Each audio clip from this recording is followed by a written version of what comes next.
folks, and it's a very even start from the entire field.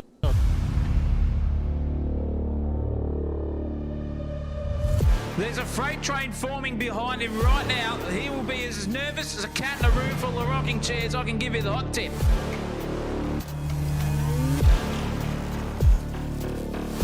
Sideways as a bishop on a chessboard. That was incredible car control. Oh no, and he's sent it! And he's gone down the inside, and that's a brilliant move.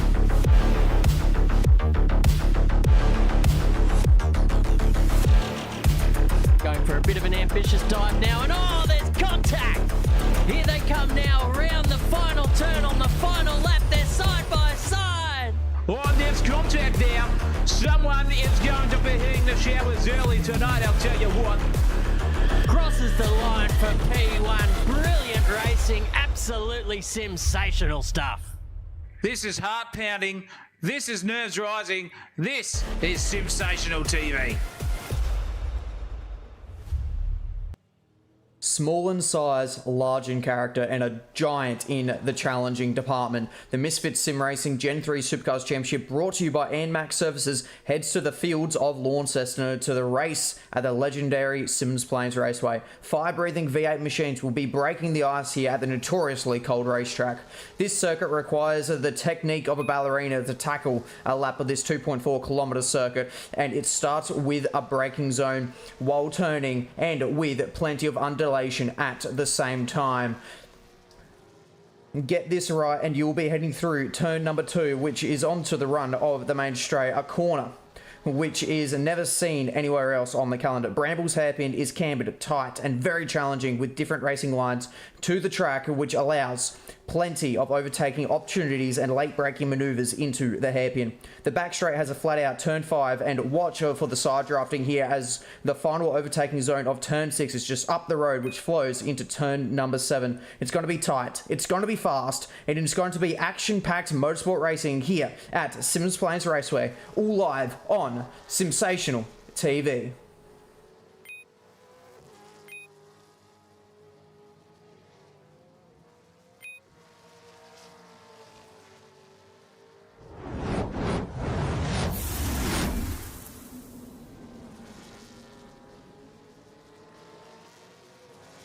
Yes, welcome everybody to tonight's stream. We are here at the iconic Symmons Plains Raceway for the next round of this championship, and it is going to be one to watch. It is going to be an absolutely fantastic round of racing, and as it has been for this entire season. So let's get cracking with it, because we are now into the qualifying session here. We've got a 20-minute qualifying session before going into plenty of racing coming up tonight. We have got not one, not two, but we have got 3 races coming up here for you tonight. Race 1 is going to be 15 laps. Race number 2, 20 laps with a top 10 reverse grid. And race number 3 is going to be the feature with 45 laps and also a compulsory pit stop window where they must use, both compound of tires, and the top 12 will be reversed in this one as well. So it's going to be a plenty action-packed race here tonight, and you can absolutely see that the drivers are on it at the moment. And while they're in the first part of qualifying, let's take a quick look here at the standings here for the championship, because Jason McFadden is currently leading the way on 816 points. Only 3 points clear, though, of Lee Crowther, with Dean Hanley, Hayden Cook, Dean Johnson, Jay Kelly, Adam Betts, Mason Kurtz, Lachlan Grant, and Sean North to round out your top 10, with Richard King, Alan Poole, Zach O'Reilly, Bill Cosmarakis, and Andre Elliott rounding out your top 15. And then here is your lower order with Shipley, Webb, Wallace, Waters, Harrison, Hanley, Liam Hanley, the son of Dean Hanley, up in 3rd, Luke McCulloch, Rowathan, Thomas, Wysack, both Wysacks actually in 25 and 26th position.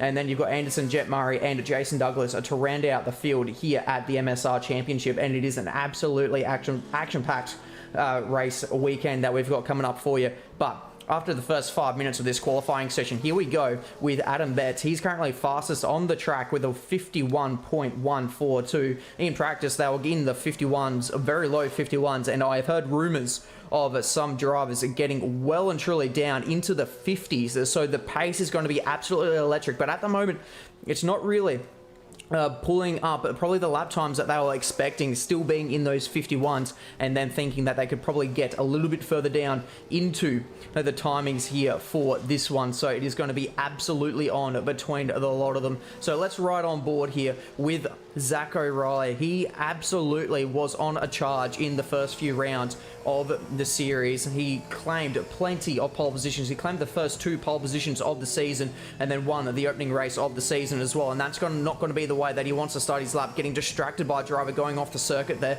And so let's see how far he can go with this lap, because now he has to eclipse Lee Crowther, who has just thrown it into the into a 51.107, and so that's eclipsed Betts there by only 400ths of a second. And it got all messy there in the hairpin there for Zach O'Reilly, who currently sits outside of your top 10 in the championship after missing a couple of rounds of the championship, which just shows to you how crucial it is to try and make sure you rock up to just about every single round of this series. So it is such a tight field of drivers at the moment, as now Adam Betts has gone to the top, and he has thrown it into the 50s as well. So he's broken that 50-second barrier there into the 9s as well.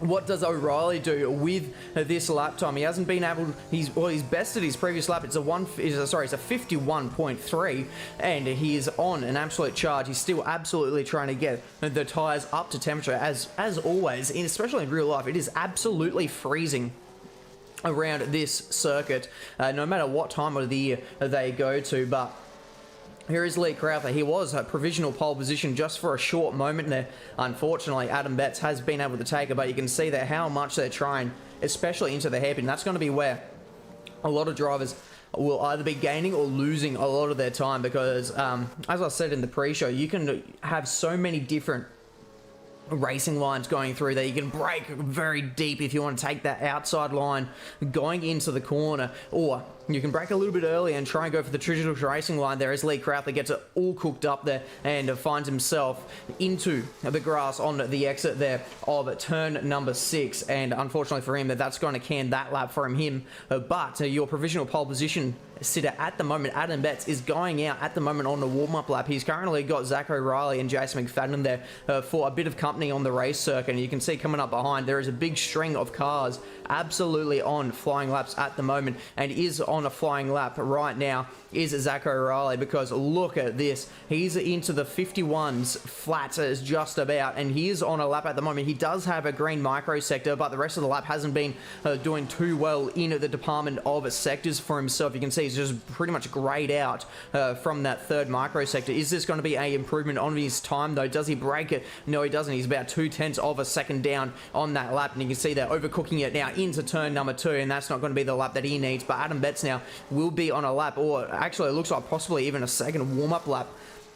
And that just proves how cold it is out there at the moment on the racetrack. Lee Crowther, though, is going to be looking to try and find an improvement. He's got a purple micro sector as well, but that last lap time was about 0.3 of a second away, and that's probably a incident that would have lost those to 0.3 of a second. And in the background, you can also see all the cars trying to awkwardly get out the pit lane there, because it is such an awkward pit lane to try and get out of this place. And now, let's jump on board here with your current pole sitter of Adam Betts, because he is absolutely going to be on a lap here if he can get it done. But you can see that he's still warming up the tires, so this is going to be a third warm-up lap here for Adam Betts, which, again, to my point, it is so cold out there at the moment on the racetrack, to the point they're doing 3 warm-up laps. And I know the circuit is very short, it's only 2.4 kilometers in length, but it is going to be very crucial for him to try and get a lap time here, and it's just mind-boggling that he's on a third warm-up lap here for this one. Further down the field in the championship though, so you got Jason McFadden currently sitting in P number 5. He's your championship leader, by the way, as well, so he needs to find a bit more pace in that 1-4 qualifying. He's about 0.4 of a second off the pace at the moment, and for him to be that far down in P number 5, only 0.4 is just testament to how close this field absolutely is between the lot of them. And how does this lap fare as he heads over the final corner to the start finish line? Is there going to be a time improvement for himself? No, it isn't. That would have been another slow lap for himself. In second position in the championship is Lee Crowther, and so he is currently in position number 3. So he's looking very healthy indeed in this qualifying session on the second row of the grid, and we'll be starting race number 1 on the second row as to date at the moment, but there is still 9 minutes left on the clock. And look at that, a purple final sector for himself. So there is definitely pace in that Birdman mobile for Lee Crowther. So he is going to be on an absolute charge in this race. Watch out for himself. Third position in your championships, Dean Hanley here. Currently 7th position in this qualifying session as it stands for the moment. So he is going to be also trying to get himself further up the field. He too has also been a race winner so far this season. He won the second race at Albert Park. So he's going to be one to watch in this one. He's definitely got plenty of racecraft, plenty of race pace in that number 55 Chevy. So he will be absolutely wanting to try and get that car further up the field in this qualifying session. And then let's take a look at P4 in the championship, who, looking up and down the field, actually, I do not think is in the field today, is Hayden Cook in the championship. So Hayden Cook is so far not in the server, and so we'll have to see if he's able to join later on. Dean Johnson is 5th in the championship. He currently sits in 13th position, so he's going to be absolutely trying to get himself further up the field, maybe even get himself inside the top 10 for his Chevy as well in the number 83. So let's keep an eye on him and his progress through the field. At the moment, this lap's looking half decent here with a green first sector. He's locked up though going into turn number 6, which means that he's run a bit wide going through the penultimate corner. How does the lap time fare as he crosses the start finish line? Hayden Wallace has just gone up the field and he stays 13th, but it was a new personal best lap time of a 52.544.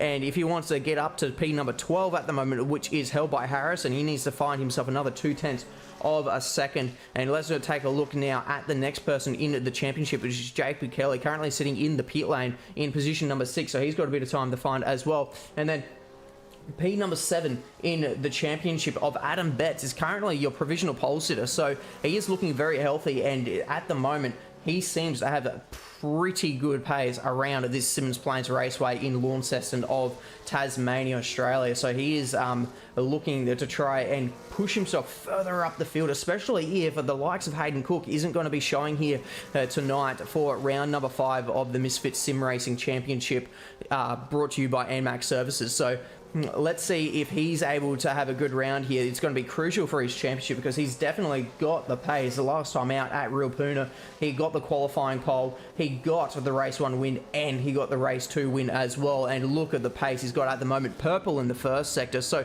how deep can he go into the 52nd bracket? Because at the moment, as far as I've heard, a 50.8 is the best that we've seen so far in any of the practice servers so far in the week leading up to this event. So what can Adam Betts do here in the final 2 corners of the circuit? He's got to fight his way through turn number 6. It looked pretty good through there. He's using a little bit of the exit curb there on the exit of 6 through turn number 7, and now trying to shape it up for the run to the line, and he does go faster. It's a 50.834 to give himself now 0.2 of a second between himself and Zach O'Reilly in this qualifying session. And so for Zach O'Reilly, he's got it all sideways going through turn number 2, through the kink of turn number 3, and now he can kind of calm himself down, try and see if he can't get those tire temperatures to come back down a little bit, because that may have been a contributing factor to getting it all out sideways going through turn number 2. And you can see that he's on the slide once again. It looks like he had the rear all locked up going through there, and has he now backed out of this one? It looks like he's still on a half decent pace on this lap, and you can see the green microsector, another green microsector as well. So he's still absolutely trying to go at it here, and he's just been pipped as well by Lee Crowther. So Zach O'Reilly now drops to 3rd position. Lee Crowther with a 51, nearly flat 11 thousandths of a second away from making it a dead even 51 second lap time, and he stays P number 3. That lap time 0.4 of a second away from his previous best, but he's absolutely going back on the charge once again in this qualifying session. Further down the field, Jason McFadden absolutely still trying to get his way back up there, and you can see on the throttle trace as well, a few of these drivers opting to do the throttle blipping himself, and actually he's backed out of that one, and he's doing a little bit more tyre warm up into that one. But how is Zach O'Reilly going through the hairpin just then? He was all out sideways. He had the thing locked up and he had to go through a bit of traffic as well. It's a green first sector, so he's going to be absolutely seething if he's going to be losing any time due to that lap traffic in this qualifying session. Now, Dean Hanley pops himself up into position number 4. That's a brilliant lap there from the driver. Third in this standing session in the championship for Hanley there.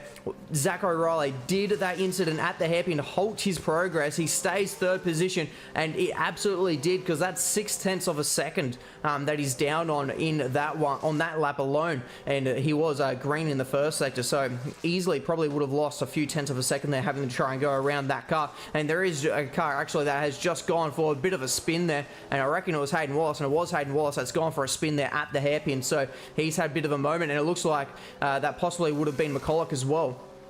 Having a bit of a moment. Oh no, sorry, it was actually a Chevy. It was one of the Chevys that was having a moment. It could have been possibly McFadden there by the color traits that was on that one. It was definitely, it looked like it was definitely one of the Sim Black cars, unfortunately involved in that one at the hairpin. So let's keep an eye here, because Adam Betts is still trying to go out and better his lap time. He's got 3 minutes left on the clock for him to try and do it. And now Zach O'Reilly, he goes to the top of the session. There we go. He's been trying to get down that lap. We've seen his last few attempts there, and he goes all the way down into the 50.7. So what an absolute storming lap that was from O'Reilly here in this qualifying session, and he's following it up with another purple first sector. Is he possibly on here for yet another fastest lap as we now ride on board with him? Let's listen and learn here to the techniques he's using. He's got a bit of traffic up ahead. There's Jason McFadden in the Sim Black Chevrolet. Is he going to be able to get through the last 2 corners here without issue from the cars in front? You can see him downshifting, and the second sector had one green micro sector and a big snap of oversteer and a huge snap of oversteer. Look at the wheel work that was needed to try and hold on to that one going through the last couple of corners there. And you can see how difficult the braking zone is for these drivers here at Symmons Plains, because turn 1 is a braking zone that is absolutely not straight, and now I have been kicked from the server, so that is going to be an interesting way to go about it. So we're going to go to an ad break while I get this sorted out. Motto is that safe drivers are lifesavers. If your organisation shares this belief and are planning to improve driver education in your community, SDT Simulator Driver Training has the solution. Many of our simulator users are also gaining a revenue stream by taking their simulators to events and schools for driver education programs. The system can also be set up to run motorsport simulation. Many leading racing drivers are now using simulators to improve their skills. Such software can also be used to show drivers they are not as skilled as they think they are. SDT Simulator Driver Training is a division of Safe Drive Training, one of Asia Pacific's leading driver training providers. We offer affordable driving simulators that are assembled in our Brisbane head office. SDT simulators are now in use across Australia and are expanding into international markets due to their affordable price, unique features, and customization for driver training. Depending on the simulator model being purchased, you will receive a range of training resources to help you to facilitate quality driver education. SDT is the exclusive distributor of Fatal Vision alcohol impairment goggles, marijuana simulation goggles, and drowsy and distracted blinking goggles. All are used to demonstrate the dangers of such impairments on the driver. Also available are driver training posters, driving handbooks, and distracted driving resources. Our simulators make the perfect training tool for drivers to experience how various impairments affect their performance. Contact Simulator Driver Training for more information.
Yes, welcome back to the stream. Apologies about the delay, ladies and gentlemen. We had a server issue, which is unfortunately some things that are expected to happen, and we fix them on the go and we get the show back rolling. And that is exactly what we have done here tonight, ladies and gentlemen. We are back live once again, and we are in practice mode at the moment, well, warm-up mode, ready for the first race. And from the moment the server crashed, that is when qualifying ended. So the timings as qualifying ended when the server went down is as stands, and that will be your grid order. So we'll be learning the grid order the moment everyone joins the session for the first race coming up very shortly. It's going to be an absolutely fantastic race. It's going to be a 15-lap sprint with no pit stops, and everyone must be on the soft compound tire, which will be absolutely something to behold.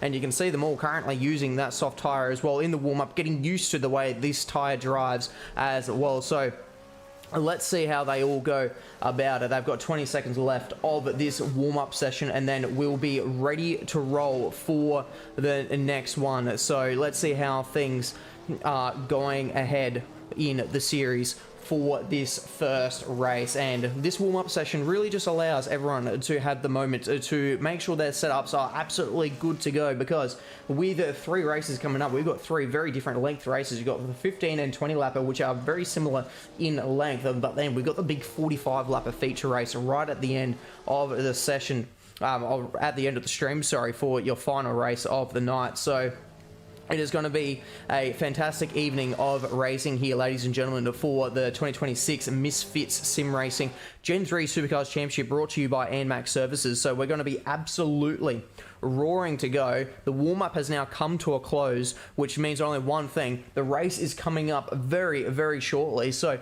let's see how the grid really starts rolling up, because it is not going to be too long at all until we are in for this one. So it is going to be absolutely fantastic racing coming up very, very shortly. And let's see how things go about this one, because it is going to be absolutely a fantastic event in this one. I keep saying it over and over again, just because every single time that we do get the Misfits Sim Racing Series racing on sensational TV, it is always an absolute thriller to watch. And so let's have a quick moment here and talk about how things have been shaping up this championship, because we started off the season at Sydney Motorsport Park, where Zach O'Reilly, as I mentioned, took the first prize of qualifying and took the pole position there, and then went on to win an absolute thrilling first opening race of the season. We had a rollover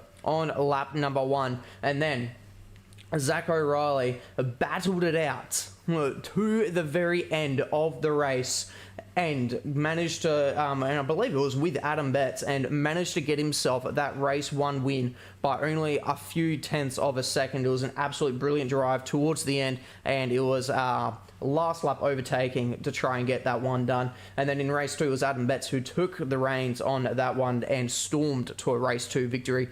And it was absolutely a brilliant race for race number 2. Then round 2 was at Albert Park for the Grand Prix, where Zach O'Reilly once again took the qualifying premiership there and was able to take that pole position. And then in race 1, it was actually Andre Elliott to take the cake in that one and throw himself into the championship mix. And then Dean Hanley drove absolutely beautifully, nearly threw it away though, right at the end of the race, but he will hold on to race number 2 win. And then for Ruapuna, it was Adam Betts who took the clean sweep out of the entire one, and it was a beautiful, sorry, we're trying to get my car back to the pits because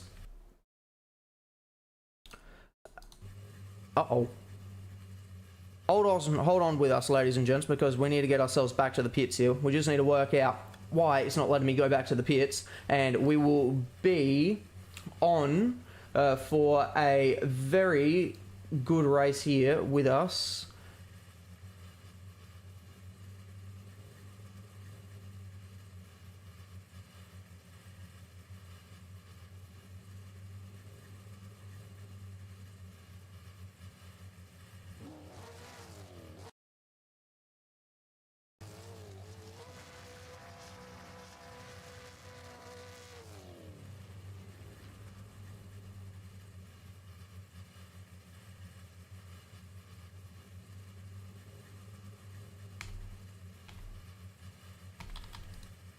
unfortunately, it seems like I'm not being let to go back to the pits. So let's try and work on a fix here, ladies and gentlemen. Bear with me. I'll quickly go to an ad break while we work this out. Motorsport isn't just a hobby, it's a lifestyle. And when performance matters, you need gear you can trust. That's where ARD Importing comes in. ARD Importing brings world-class racing brands straight to New Zealand, supplying real racers, real teams, and real enthusiasts with proven performance products around the globe. We're talking JRP racing components, ZAMP helmets and safety gear you can rely on the track, Red Cat Racing for high-performance RC action, and intimate brake pads for serious stopping power when it counts most. Keep your engine protected with renewable lubricants, premium oils designed for extreme performance and durability. Turn up the volume.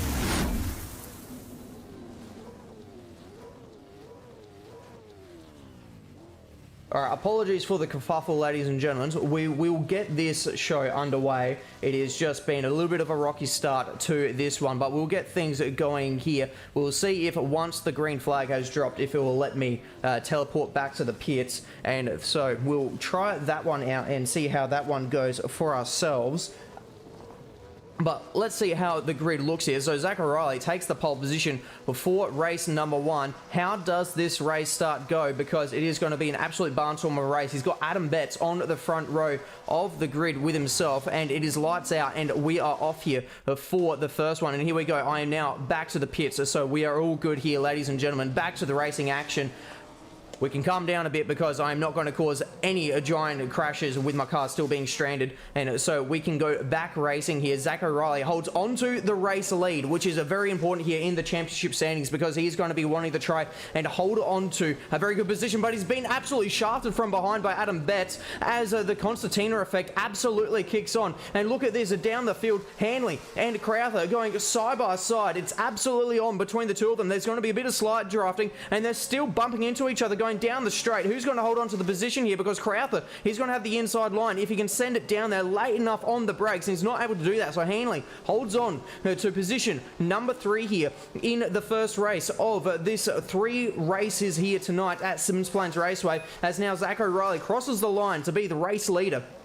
Going on to lap number 2 of 15 here, ladies and gentlemen, is going to be an absolute rip snorter of a race, and further down the field, it is absolutely on between a few of the drivers, and we've had Kelly actually go off the circuit. Where is Kelly gone? He's had to take to the motorcycle track there, the extra chicane that gets added in for all the motorbike races, so he's had a moment going through the first couple of corners, which has resulted in him using the runoff and losing a ton of positions, and he's going to lose another one here to Johnson as he sends it down the inside here at Bambles Hairpin, and that's going to be another position lost. So he's going to be all the way down the order, and Clayton Waters has had an issue as well, so he's gone down into the gravel trap at the hairpin, and so he's now going to be joined by Roth right at the back of the field in position number 18 in the 99 Chevrolet. So it is absolutely going on up and down the field, as now the field crosses the line for another lap here as Sean North gets himself further up, and now that's Kurtz with an issue as well. So the Flipside Mustangs had an issue, lost a couple of positions, and now is on the inside line here for turn number 2, and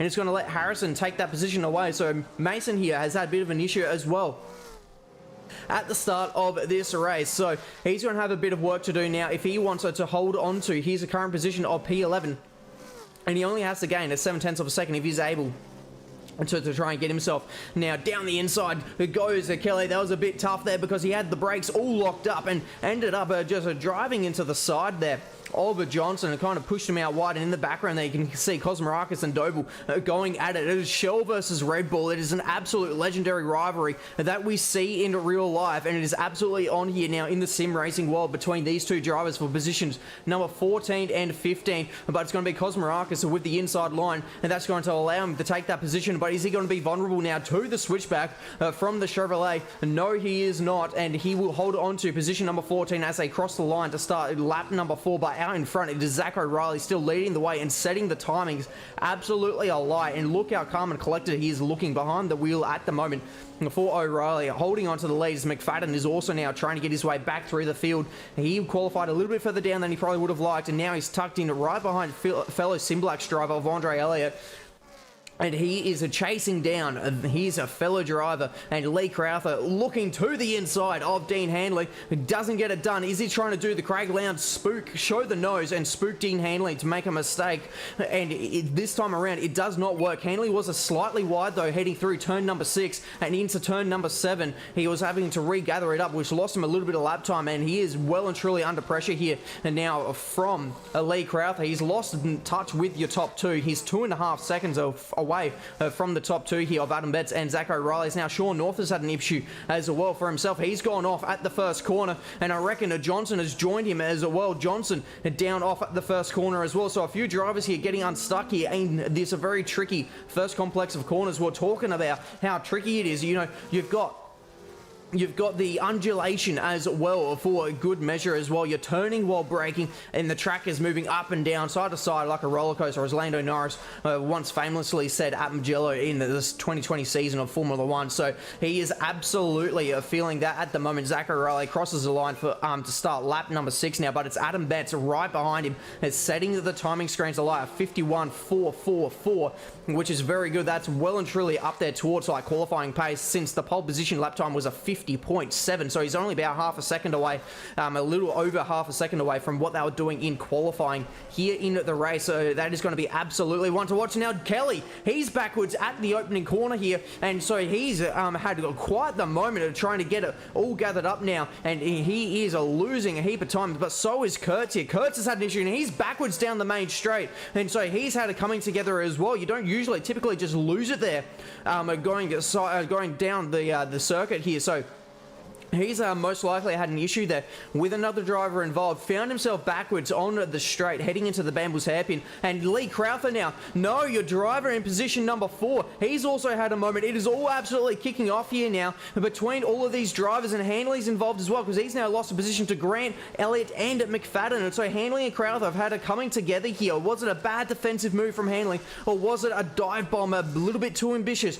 from Lee Crowther? We're going to have to find the story there between that run, because that's very big as well, because both those drivers are well and truly up there in the championship fight. They're in position number 2 and 3 respectively, and only separated by 5 points. That's another thing about this championship. It's all so close. It's only 8 points separating your top 3 of Jason McFadden all the way down to Dean Handley in position number 3, who now finds himself in 6th position, and looking like he's going to be losing a lot of pointage here to Jason McFadden, but luckily not to Lee Crowther, who finds himself still tucked up right behind, so we might be able to get a play on here with this battle, depending how it all goes. But Zach O'Reilly has now well and truly reacted to Adam Betts' pace and put down the fastest lap of the race for himself, going on to lap number 8. So he is able to really adjust the pace when needed for himself to get him to be able to hold on to this one. But just for a bit of a reference here, ladies and gentlemen, this is just how night and day the pace difference is currently between your race leaders, because here is Zach O'Reilly in position number 1 as he now starts to head on through here, the kink on the back straight. There he goes. There goes Adam Betts, and all the way back down here, here is Andre Elliott in position number 3. So he is absolutely on a charge. And then you've got the battle pack between Grant, Handley, and Lee Crowther. And then here comes Harrison at the moment as well to take on position number 8. So he's in a little bit of no man's land at the moment, kind of 5 seconds away from Lee Crowther, but also 3 seconds ahead of Cosmarakis. So he's got a bit of time to find if he wants to get himself well and truly in any sort of battle in here. But the lap times are absolutely tumbling here in this battle pack, because they're all now got the slipstream off of each other, and so this could really brew into something very special here in the dying stages of this race. There's only 6 laps to go, so you know we've only got about 6 minutes left of racing. And look up ahead, it's McFadden trying to get himself back by his fellow Simblax racing driver here, and right as we click away, it's Dean Handley that makes the move there on Lachlan Grant. It didn't look like it was maybe close enough to try and make a dive there down into the hairpin, but as I said previously, you can absolutely create new racing lines going through that. You can brake a little bit later, you can try and go around the outside, but this time around he hasn't quite made it work there. The run on the outside line for Lachlan Grant there, and getting that exit has proved crucial onto the back straight, which is now left Handley vulnerable, but it's actually Grant that's gone for a spin into the grass and made contact with the wall as well. So he's thrown away position number 5 out of the battle now as well, and you can see see a bit of damage to the front of his Camaro as well. The front splitter is doing anything but creating downforce now. If anything, it's creating uplift, and so that thing could turn into an aeroplane at any given second. But this battle is still absolutely kicking off now, as there's a car down the escape road. It looks like it's McCulloch currently down the escape road in his Toyota Supra in the number 17 machine, and there he is in the background rejoining. And so that was an absolutely disastrous moment there for Lachlan Green. Luckily, he only loses the 2 positions to Hanley and Crowther, so he's regathered himself back into position number 7. He's got a little bit of a buffer between himself and Harrison in position number 8, so he can still try and get a decent amount of points here from this opening race of the night here. But the battle is here with Lee Crowther and Lachlan Grant. Sorry, not Lachlan Grant. Dean Hanley. It is still battling it out here between the two of them. And taking a look at the timings, actually, it looks like Adam Betts has had quite the moment as well, because he has dropped 5 seconds away from Zach O'Reilly. So something huge there has happened between your top 2, and they have absolutely separated themselves a big time now, and that is a 5.5 seconds between the two of them. Lee Crowther all sideways on the exit, so that's going to ruin any sort of run that he's possibly going to get going into turn number 6. But Jason McFadden, he is still all over the back there of his fellow Sim Blacks driver of Andre Elliott, and you can see in the foreground there just before there was Adam Betts, so he's well and truly lost plenty of time there, because it's now 4 seconds between himself and Elliott here.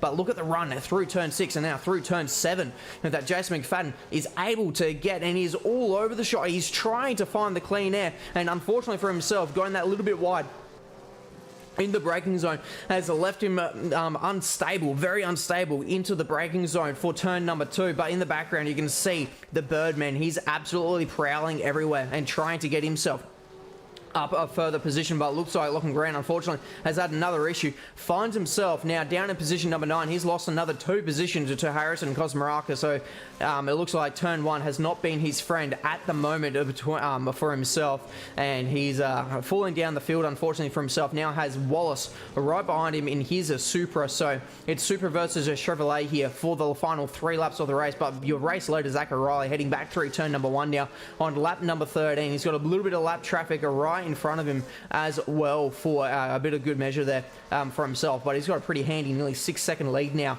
in the bank for himself. So once he got that little bit of a buffer there between himself and Betts, he's been able to absolutely just drive away from the rest of the field here. And Lee Crowther is ever closer now to the back of Dean Hanley. Is he close enough though to try and send a move down the inside into the hairpin or around the outside? What racing line is he going to choose? He's looking for the high line here, and he's going to try and cut it back in, get the exit, but he gets a little bit squirrely on the exit. Now Cosmarakis is having issues here, and he's backwards and sideways on turn number 2 here.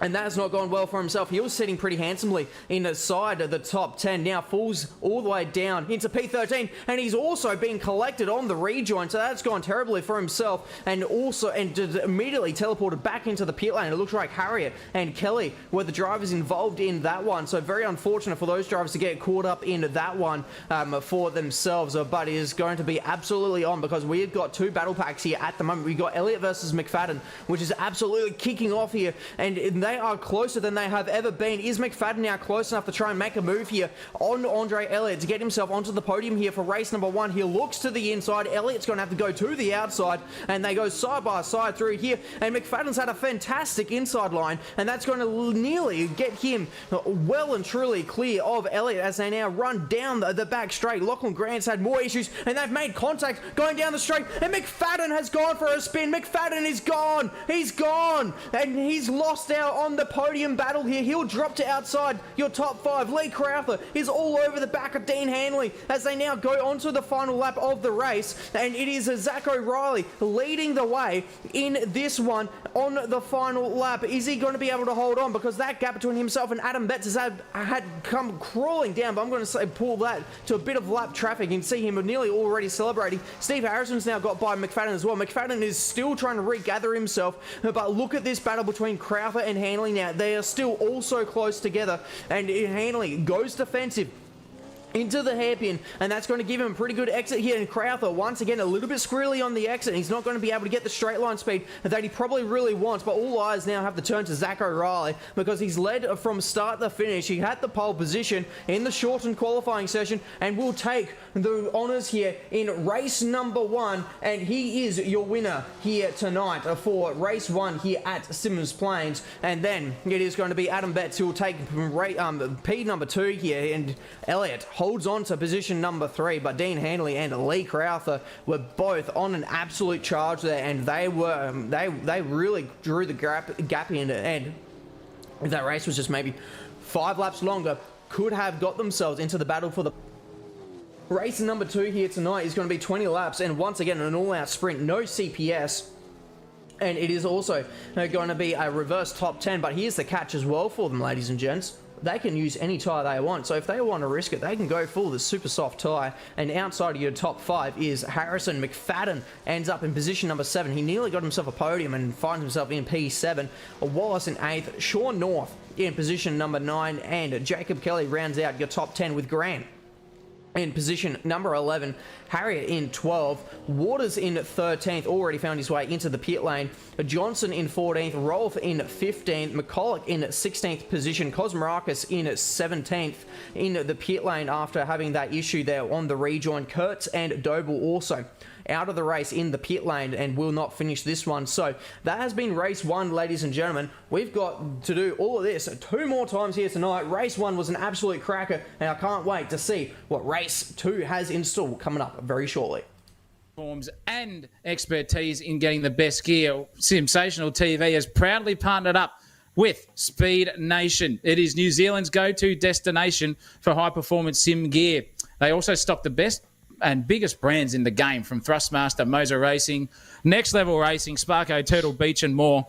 And whether you're looking for the ultra-responsive racing wheels or pro-grade flight controls, immersive audio, or rock-solid cockpits, I'll tell you what, Speed Nation has got it all. They also carry other trusted names like Butt Kicker, PT Actuators, Wheel Stand Pros, Gen Ace, Spectrum in the remote control field, and also Collective Mind. So every step and part of your setup is covered, from complete racing rigs and premium flight packs. We here at Sensational TV, back in Speed Nation, to deliver the gear that takes your experience to the next level.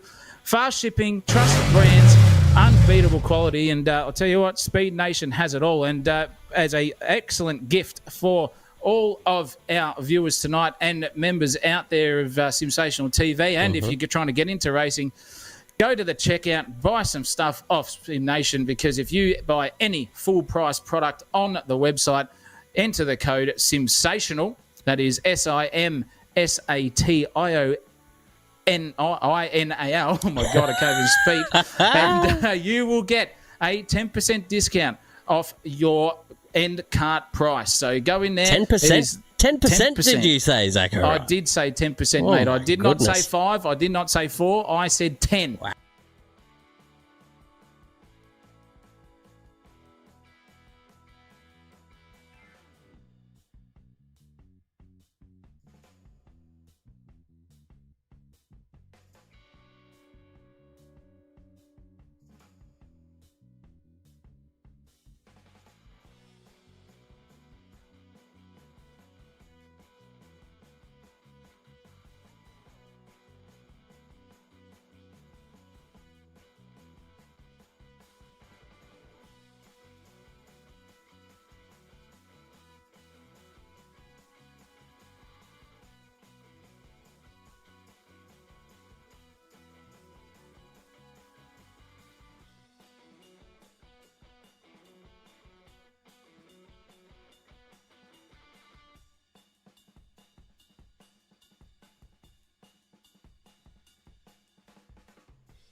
Yes, welcome back. It is time for another race here for the Misfits Sim Racing Gen 3 Supercars Championship Series, brought to you by ANMAX Services, and we are on for an absolute thriller here. Warm-up is just about done here for the drivers here, getting ready for race number 2, which I will remind you is going to be 20 laps with no CPS, but they can now, in this one, use any tyre they want. In the first one, they were restricted to the soft compound tyre. This time they can use the super soft if they wish to, and they also have a top 10 reverse grid for this one as well, which is going to really shape up the running order, because we saw the likes of Adam Betts and Zach O'Reilly just absolutely run away with the race from very early on as well into the session. So they're going to be on here for a overtaking masterclass around a track which has really only got the 2 overtaking opportunities here into turn number 6 and down at the hairpin as well. Will they get creative and try and use turn number 1 as a opportunity to do so as well for themselves, because that proved to be quite the hot zone for people having issues in that session. With we saw plenty of cars. I think we saw a couple of cars at the same time go off as well into turn number 1, and then the issues continued down the back straight heading into that hairpin. So watch out, it is going to be action aplenty with a couple of the drivers trying to carve their way through to gain maximum points here for race number 2. It was O'Reilly who took the checkered flag first time in race number 1. Can he go back to back? Can he make it a clean sweep? He's got the pole position, he's got race 1. All he has to do is just go for race number 2 and race number 3 as well. So it is going to be absolutely all on here as we get ourselves prepped here for the next one here, starting up in a couple of minutes time, as now the warm-up session has come to a close. So anything the drivers wanted to change, that is it. That is all done and dusted for themselves now. So they have to really make sure that they have got everything dialed in to a T, because 15 laps around there just before seemed to be quite the challenge for a lot of these drivers. We're going to add on 5 more for them in race number 2. It's going to be 20 laps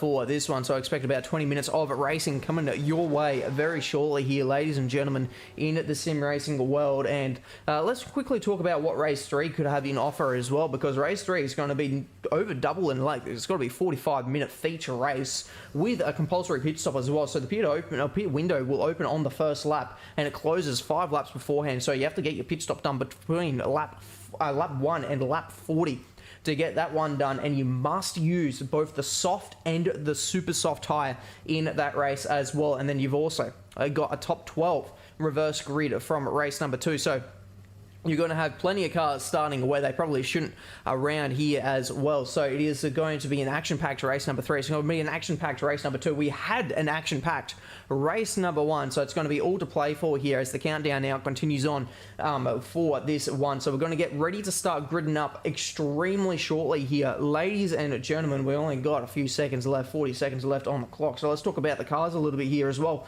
You've got 600 horsepower underneath the hood of these beasts. We've got the Ford Mustang, we've got the Chevrolet Camaro, and we've got the Toyota GR Supra as well for drivers to use. But most drivers have actually gone for the Mustang or the Camaro. Not many Supras in the field. Not many of them are trusting the new weapons that are available to them in this series. The cars weigh 1,300 kilos and they've got a top speed 295 kph, and they'll make it from a standstill to 100 k's an hour in about 3 seconds as well. So they're rapid off the start line as well. So they're going to be really, really on it here in this one as well. So I reckon that one has also changed up the drivers' standings a bit as well in that one. So it's going to be really interesting to see the way that this one plays out. And with the reverse grid, that is going to give the pole position here to Jacob Kelly. Lines up on the front row with Sean North alongside him as well in position number 2. And then Hayden Wallace and Jason McFadden on the second row of the grid. McFadden is actually in a really good position here because he was battling it out for the podium, remember, in race number 1. Unfortunately for himself, though, got tussled up there with his teammate Andre Elliott going through the kink of turn number 5 on the back straight and found himself backwards at the fastest point of the circuit and further down the field, but now at the front. Harrison in position number 5 with Lee Crowther in number 6 as well on that row of the grid. Dean Hanley and Andre Elliott in 7 and 8. And then Adam Betts, your P2 driver. He was right there with this man, Zach O'Reilly, at the start of the race, and unfortunately just wasn't able to stay with him. Ended up losing 5 seconds, and Zach O'Reilly would go on to claim the win, hence starting position number 10 for race number 2. Lachlan Grant in 11th with Wesley Harriott alongside him in position number 12, and then Clayton Waters and Dean Johnson in position 13 and 14. Jay Roloff and Luke McCulloch in position 15 and 16. Kosmarakis and Doble will round out your grid here in position 17 and 18 for this one. So it is going to be an action-packed race number 2. It's going to be 20 laps this time around instead of 15 from race number 1. It is going to be absolutely on. You can see the drivers are absolutely eager, already blipping the throttle, waiting for these lights to come on up. And I can give you the hot tip as well. We are in for an absolute treat. So it is going to be one to absolutely keep your eye on, as now we've got the final drivers getting themselves lined up onto the grid. You got Kurtz to just get himself onto the grid as well. So let's see how he goes in this one. He'll line up in position number 17 in his Ford Mustang. So he's going to be wanting to try and get himself further up the field as well for himself. And let's see how that one goes. But Symmons Plains is an absolute fantastic racetrack. We're on for a beautiful race. It's 2.4 kilometers, 7 corners around here. And you can just see the undulation that turn 1 offers. And even immediately off the start line, look at all the bumps that these drivers will have to deal with. That's just going to kick the car right into wheel spin as soon as they get started here, ladies and gentlemen. And I don't know about you, but I am extremely excited for this one, and we've finally got the lights coming up onto the screen now. We're getting ready for the race start. It's going to be race number 2, 20 laps coming your way of sprint race action. They're all on. They're all choosing their own tyres here, but it's going to be eyes to the lights, and we are off here for this one. And it is Kelly who holds on to the race lead here, and he is absolutely on for this race start. And look at him go. He is absolutely centre, and he is going. But we've had big issues at the back. We've got one driver who's gone backwards, and he is absolutely gone for a backwards run. And where has that ended up put the rest of the field? Look at how tight they still are as the leaders now head on through, and that's caught up a couple of big names in this one. Crucially, Adam Betts is well and truly caught up into this one and finds himself now in position number 9, and he is absolutely out of it now as well. He's still trying to get himself through Steve Harrison here. And where has now that put O'Reilly? O'Reilly's disappeared off of the thing. Has he ended up going back to the pits, because he was well and truly caught up in that one as well? And so he is going to be trying to get this one well and truly done, and he is not looking too good in the championship, is O'Reilly, if that's going to be the case. Johnson's also had an issue here. He's losing a couple of positions further down the field, but at the front it's Kelly holding on to the race lead in the tribute livery on his Camaro. Look how beautiful that car looks in the 97 machine.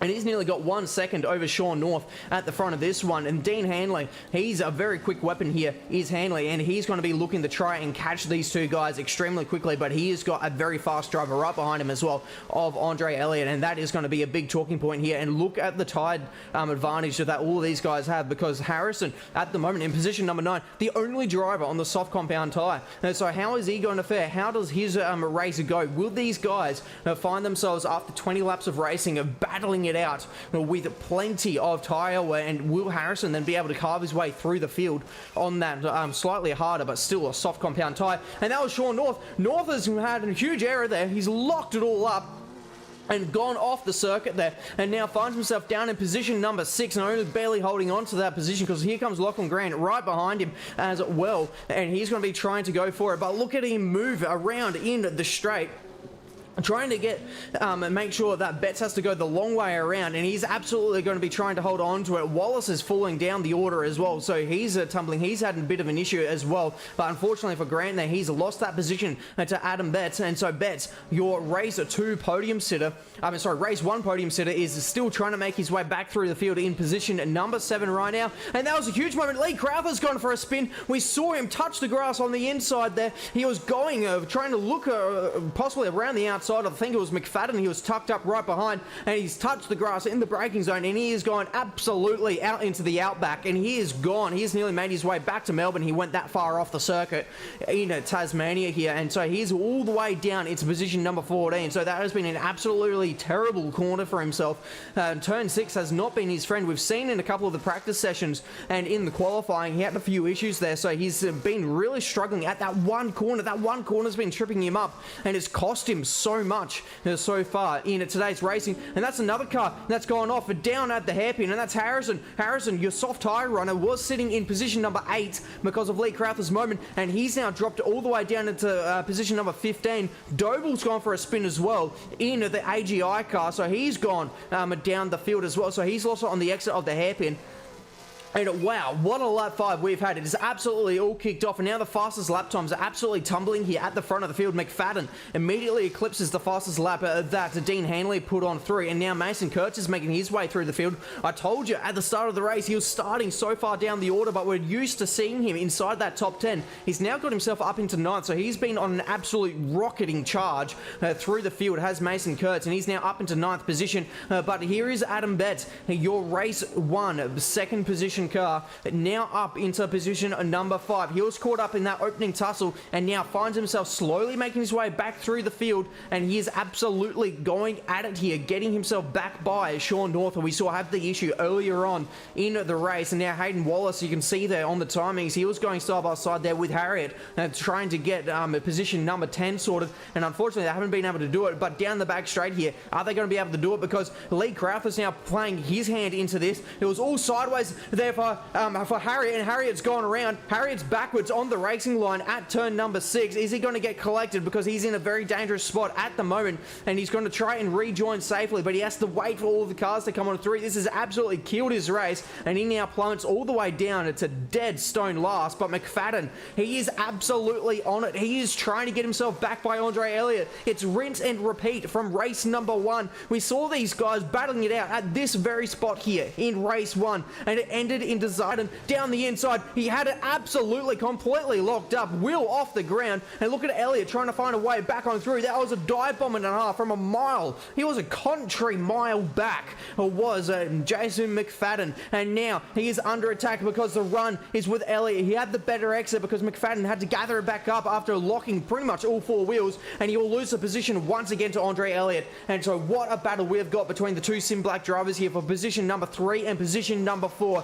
What a race we're in for here, ladies and gentlemen, and it's only lap 8 of the race, but Dean Handling here still trying to get himself to the back here of Jacob Kelly. He's lost a little bit of ground on that lap. It was about half a second. It's now dropped to 7/10 of a second. But in the background, look at the battle here. And the longer these two guys battle it out, look, because there is Adam Betts, and he is going to try and play his hand into this. McFadden once again goes down to the inside, but is Elliott going to be able to get the switchback once again? But he doesn't get it as good as he did last time around, but he does have the slipstream as well for good measure. Now he's putting himself into McFadden's shoes from the other race around the outside at turn number 5. It's really sketchy stuff, and for the lead of the race, Kelly's had to go defensive for the first time so far here tonight to hold on to his race lead in race number 2, and they're so close between the lot of them. Is Elliott going to hold on to it? Elliott does save it, but he's going to lose the position to McFadden. What a battle it is between these two, and now positions 3, 4, and 5 are nose to tail, but out in front, Hanley. Look at this. He is now only 0.2 of a second behind, and there is lap traffic involved as well. Is this going to play into the battle here? No, it doesn't for now, but they got more lap traffic coming up ahead. Kelly gets it all sideways there.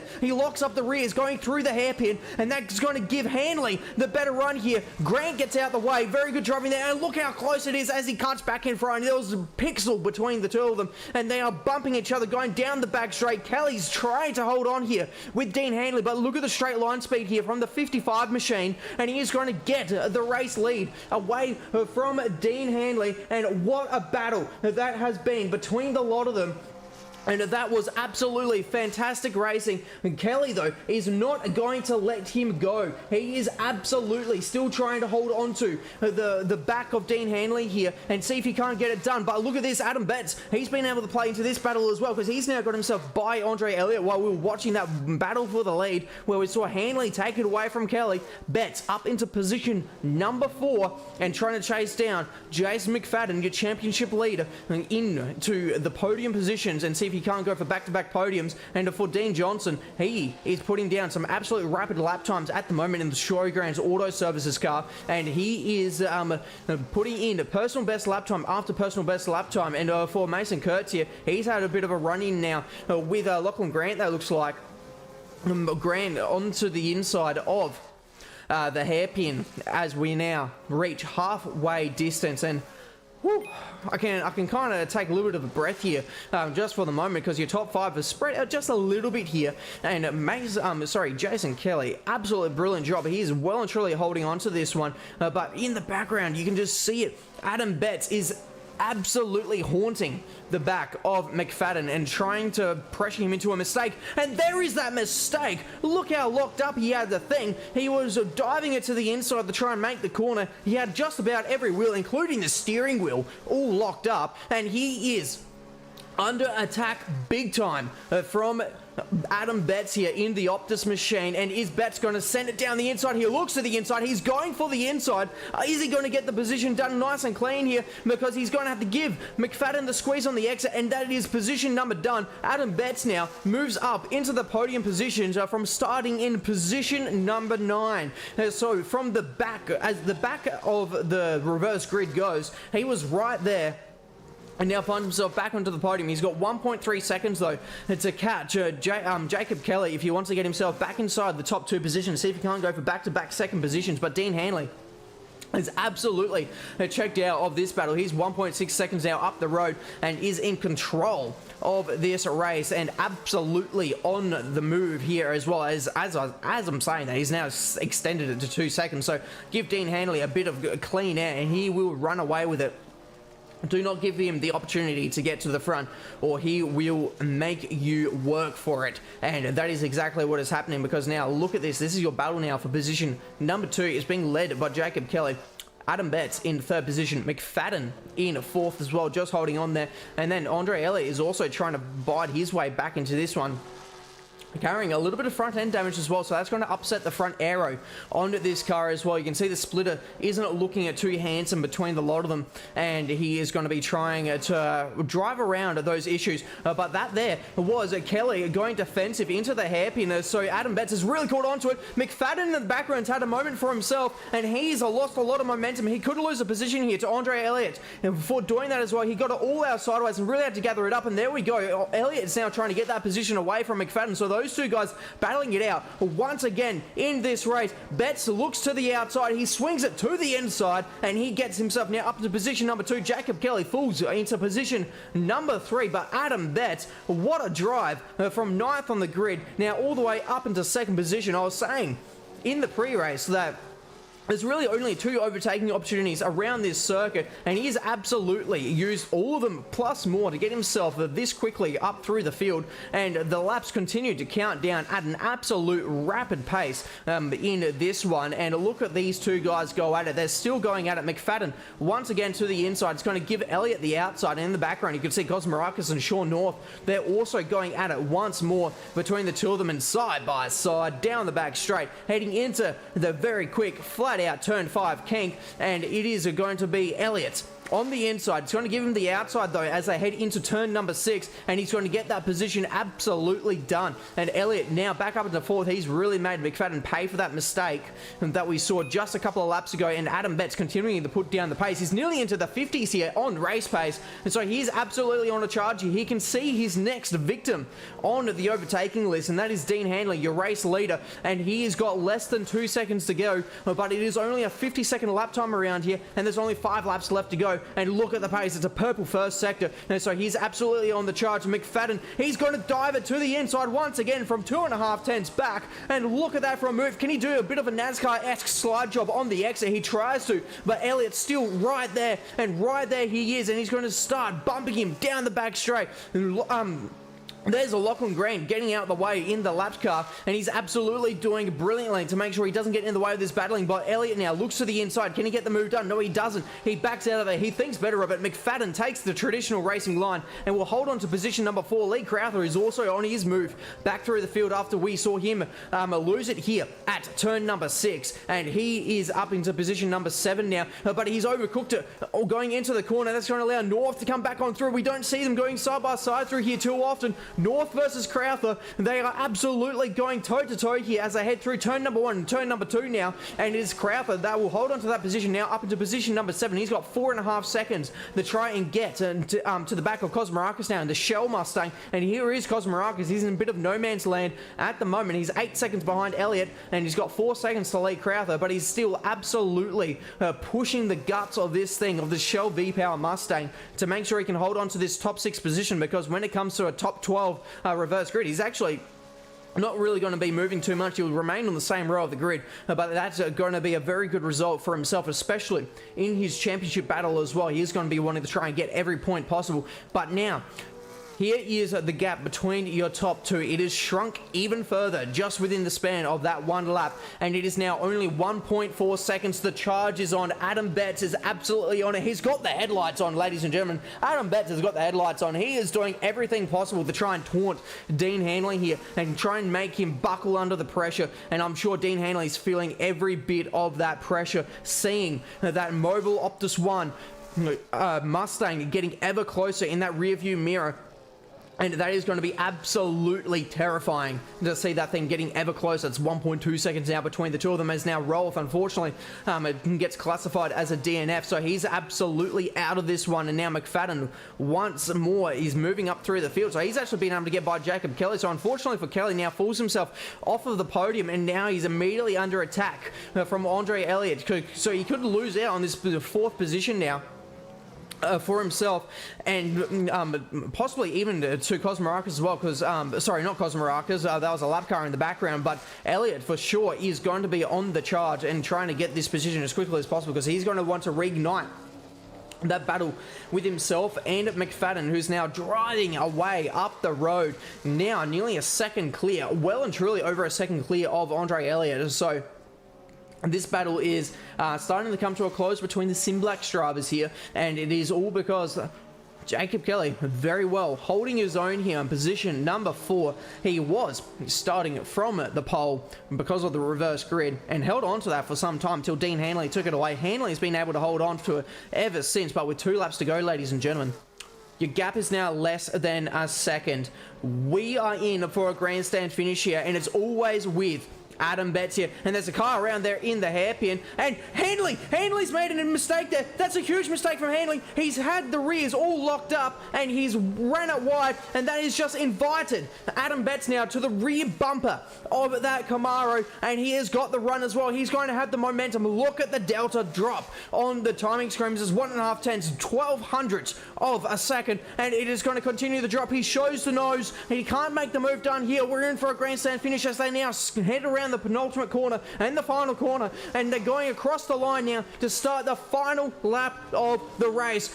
Adam Betts on that lap was 0.6 of a second quicker, and that's all he needed to get to the rear bar, because now that's going to open up the opportunity, if he chooses to try and get himself a race win here in race number 2. He finished second in race number 1. Hanley doesn't go defensive. That's going to invite Adam Betts to try the inside. There's contact between the two of them at the hairpin. Now continue to go side by side, but Betts, he gets it all squirrely on the exit, and Hanley, he gets the better exit on that one, and he's going to give himself a decent buffer here, but it is still all to play for, because we've seen now a mistake from Hanley. There's still one massive braking zone to come up around here. Is he going to be able to hold on to it? Is he going to buckle under pressure? He will hold on to it going through the penultimate corner, and he is going to try and hold on to it, as now he crosses the line, and he is going to take race 2 victories here for race number 2 in Symmons Plains, and that was a finish, 0.4 of a second between the two of them.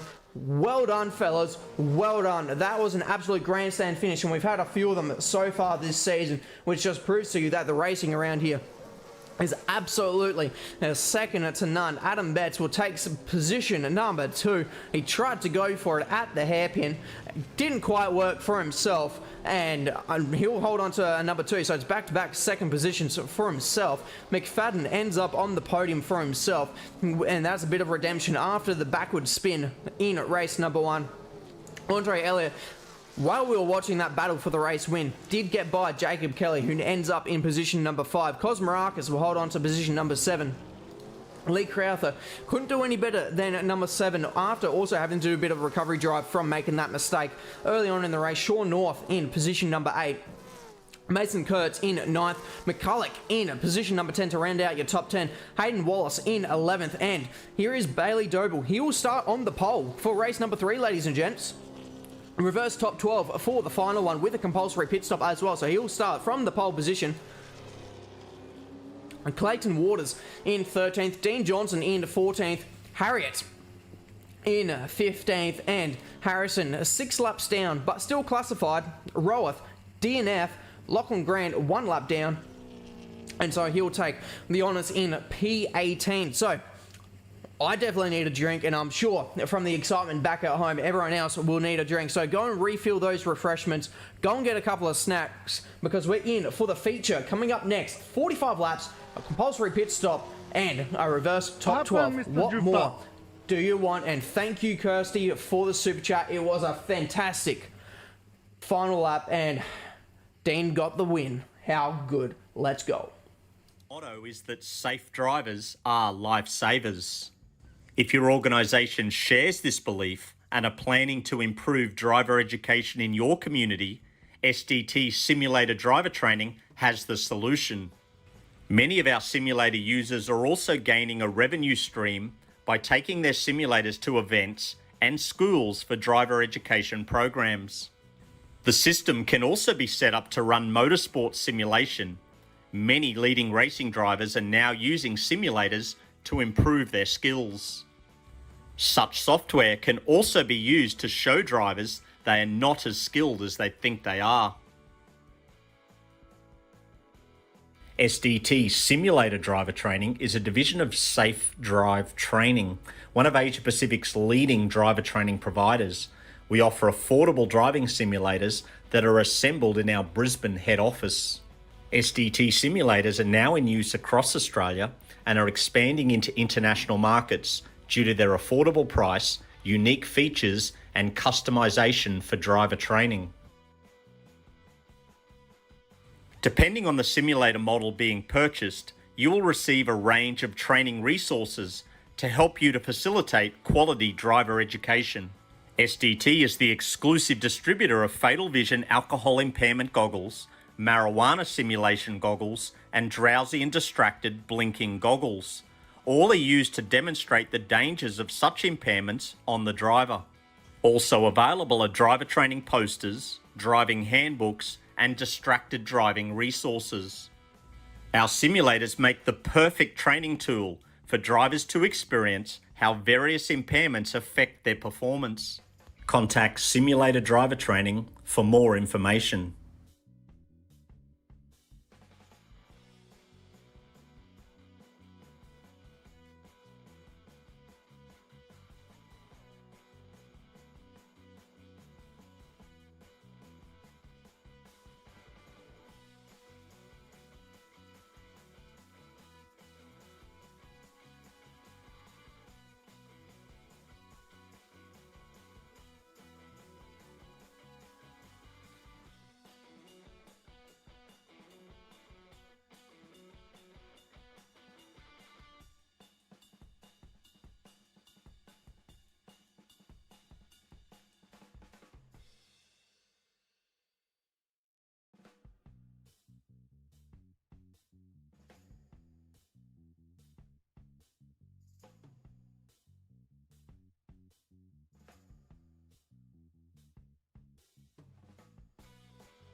Yes, welcome back. We have not got very long to go at all for this next race coming up. It's going to be the feature race of the night. It's going to be 45 laps for this next one, and is going to be an absolute ripper. We've had two fantastic races so far. We had race one where Zach O'Reilly took the cake in that one from pole position and was able to drive away and win by about 4 odd seconds with that one. But we had a titanic battle towards the end there with Jason McFadden and Andre Elliott for the podium positions, where we saw McFadden go for a spin at the fastest point of the circuit. That was a very, very scary moment between the two of them, and that was a couple of storylines just from race one alone.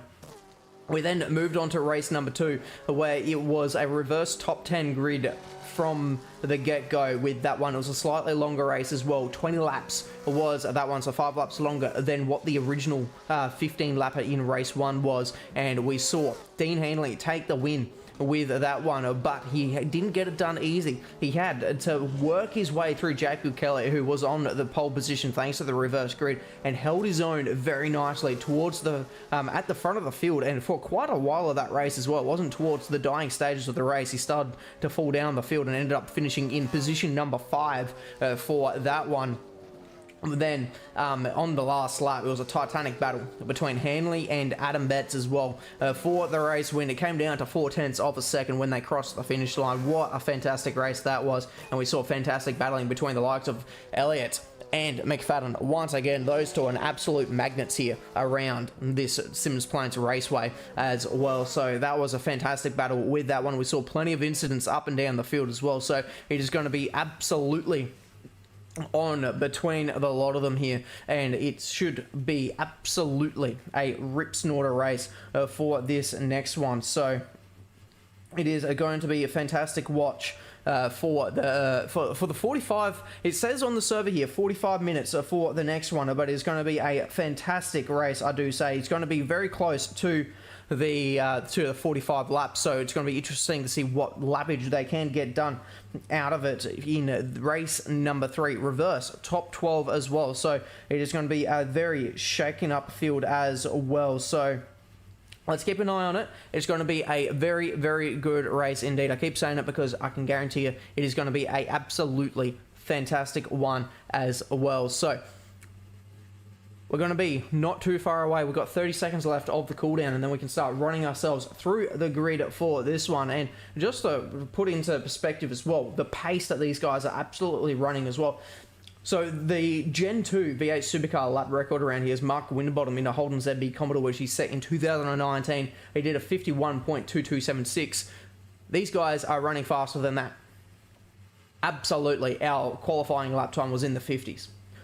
Gen 3 race lap record was done by Brock Feeney in the Camaro in 2025. He did a 51.3537. So these guys' race pace is absolutely on par with everything else that is happening in this server. And so it is going to be a fantastic evening on racing here. And I said it at the end of race number 2.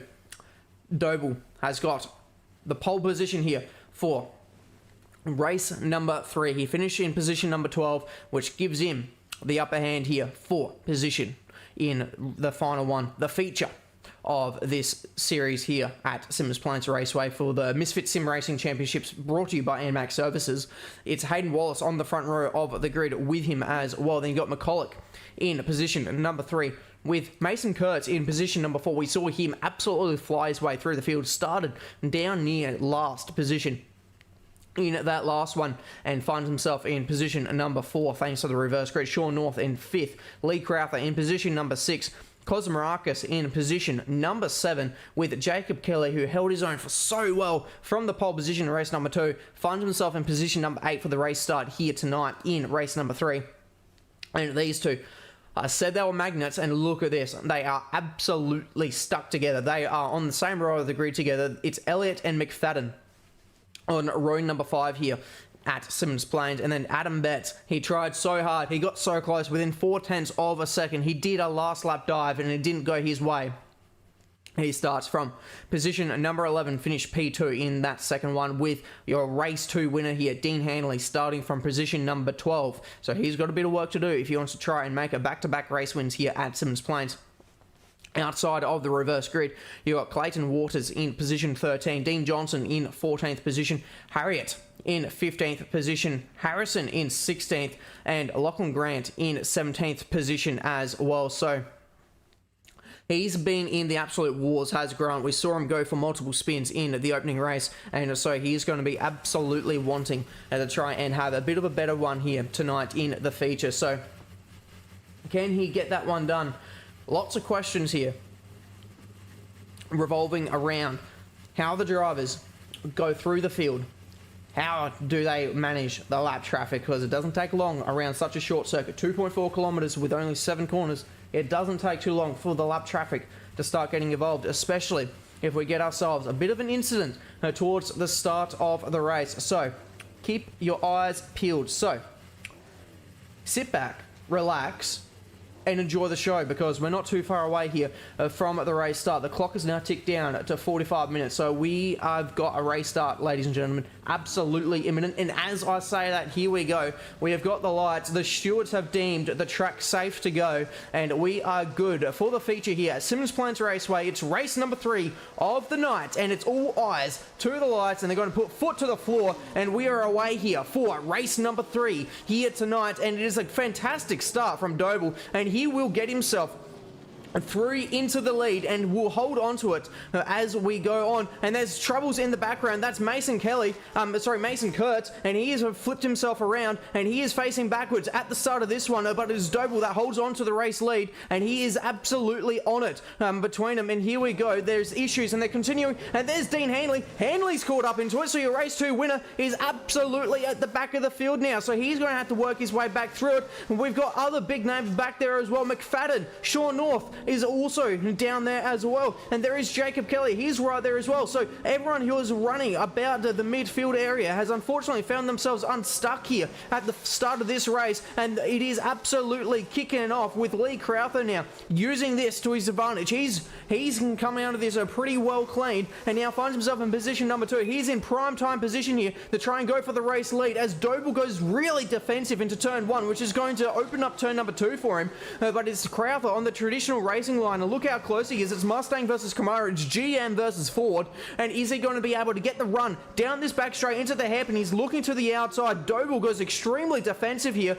Johnson, unfortunately, is classified himself as a DNF, and what has absolutely happened here? They have gone absolutely everywhere, and I think with the amount of DNFs we're having, we've had another server issue here with a lot of people dropping out of the race, so I think we're going to get a restart here. So while we get this sorted, ladies and gentlemen, we're going to do another quick ad break while we get the server reset, and we will be back for the feature race coming back once again very shortly. Motorsport isn't just a hobby, it's a lifestyle. And when performance matters, you need gear you can trust. That's where ARD Importing comes in.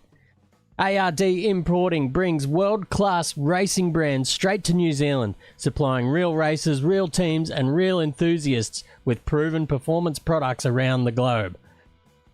We're talking JRP racing components, Zamp helmets, and safety gear you can rely on the track. Red Cat Racing for high-performance RC action, and intimate brake pads for serious stopping power when it counts most. Keep your engine protected with renewable lubricants, premium oils designed for extreme performance and durability. Turn up the volume with wicked audio till the track takes you. And gear up with Spartan products built for durability, comfort, and race day durability. Whether you're racing dirt, asphalt, or chasing lap times from home, ARD Importing has you covered. Sim racers as well, listen up, ladies and gentlemen, because ARD New Zealand is your importing source for all of Camus Racing sim gear. Precision wheels, professional grade pedals, immersive feedback that puts you right in the driver's seat. Train harder, race smarter, and feel every corner. From real-world racing to the virtual grid, ardimporting.co.nz connects you with elite brands trusted by racers worldwide.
Ah yes, welcome back. We've had a server reset and we are roaring to go again for the feature one here. 45 laps coming up very shortly. But while we've got a couple of minutes to have a quick chat, let's just have another quick look here at the standings, because I reckon they have changed quite a bit around here. So heading into this race weekend, it was Jason McFadden leading the way with Lee Crowther and Dean Hanley tucked up right behind him, only separated by 8 points were those three. And I reckon now Lee Crowther's had a up and down weekend so far. McFadden has had an up and down weekend so far. Hanley, though, has been pretty consistent up the top, including a race 2 win. So he could be looking pretty healthy here for, if everything goes well, in race number 3 and to come out of this as your championship leader. Hayden Cook was a no-show so far in round 5 here, sorry. And so he will be looking to fall down the field just a little bit here in this championship so far, and we've still got a lot of racing to go so far. Speaking of racing to go, this is how your calendar looks as well. And so we're currently here at Symmons Plains Raceway. We've got coming up in a couple of weeks' time Hidden Valley, which is going to be an absolute rip snorter. We got on July 17th Townsville. Then we go to Motor Mall Raceway, sorry, and then it is to Queensland, and then we got 2 Enduros, the Bend and Bathurst, back to back, and that is going to be absolutely fantastic. Those two fantastic tracks are those ones. Then we go to Surface Paradise, Sandown Raceway, and Adelaide Street Circuit as well. And then somewhere in between that, we're also going to try and squeeze in Taupo Motorsport Park as well for good measure, since that had to be rescheduled. So we're not too far through the season. Many storylines have come out of it so far, and it is going to be absolutely fascinating to see how this season plays out. And I have had word as well. We have lost, unfortunately, Zach O'Reilly from the racing. He's had technical dramas and cannot compete any further, so very unfortunate from our race 1 winner here tonight. And it is going to be all to play for now for the other drivers, because he had absolute brilliant pace, and I would have put easy money on it that he could have carved his way through the field. But we're now getting ready here for take 2 of race number 3, your feature race here with a compulsory pit stop. They must get it done between lap 1 and 40. Let's see how the strategy plays out, because it's eyes to the lights, and we are away here for race number 3. And it's not such a good start this time around for Doble, because he's going to have to slot it back down into 2nd position, and that is him losing the race lead. This time around, they're much more cleaner. I say they're much more cleaner. There goes one of the Supras behind, and there's a huge incident in the background. They're all crashing in the background. Hanley's involved, and look at this for an absolute mess. It is absolutely gone to crap for so many drivers, and that has been a huge incident. And unfortunately for your race 2 winner, that is not how it was meant to go for himself. As we now quickly just teleport ourselves back to the pit so then we don't cause any issues.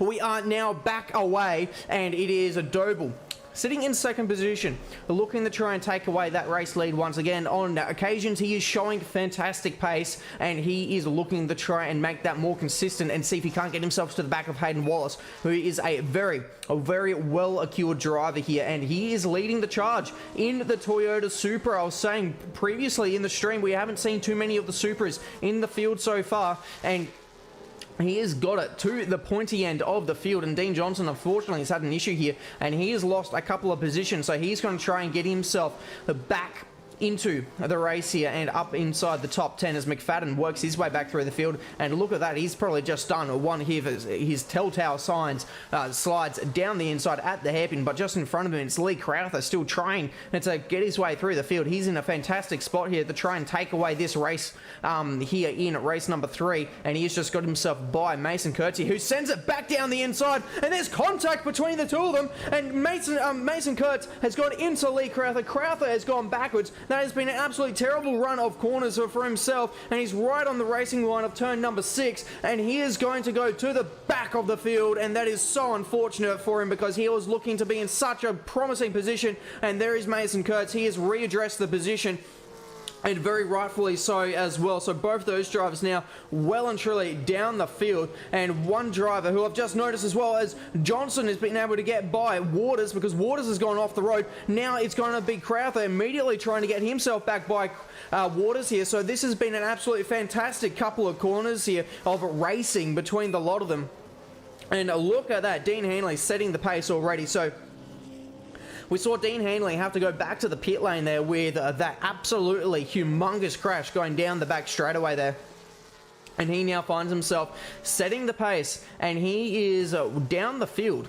But here he is. He has not lost a lap as of yet, so he's well and truly still trying to get himself back into this battle and back into the race. And with the pit stop as well, he can really play into the strategy card here because he is absolutely on a charge. He is on the soft compound tire as well. Most of the field has actually gone for the super soft, which is interesting. They're trying to get the tire that's going to degrade quicker out the way sooner. They're going to try and probably go out the gates really quickly here to start with, and then try and get themselves into a bit of a rhythm and see if they can't get themselves a bit of track position while they're at it as well. Track position is what Cosmarakis is possibly about to lose here from Harrison. Harrison on the super soft, Cosmarakis on the soft tire as well, so he's going to be looking to try and get himself around the outside here at the fast kink of turn number 5. We got a car off and into the gravel trap there as well, and it looks like it could possibly be Lachlan Grant who's stuck in the kitty litter there at turn number 5, and so he's going to be stationary there, and that is a good overtake there from Bill Cosmarakis. And now Harriet has also gone off, so he's had an issue here along the back straight heading into turn number 6, and he's going to drop down the order here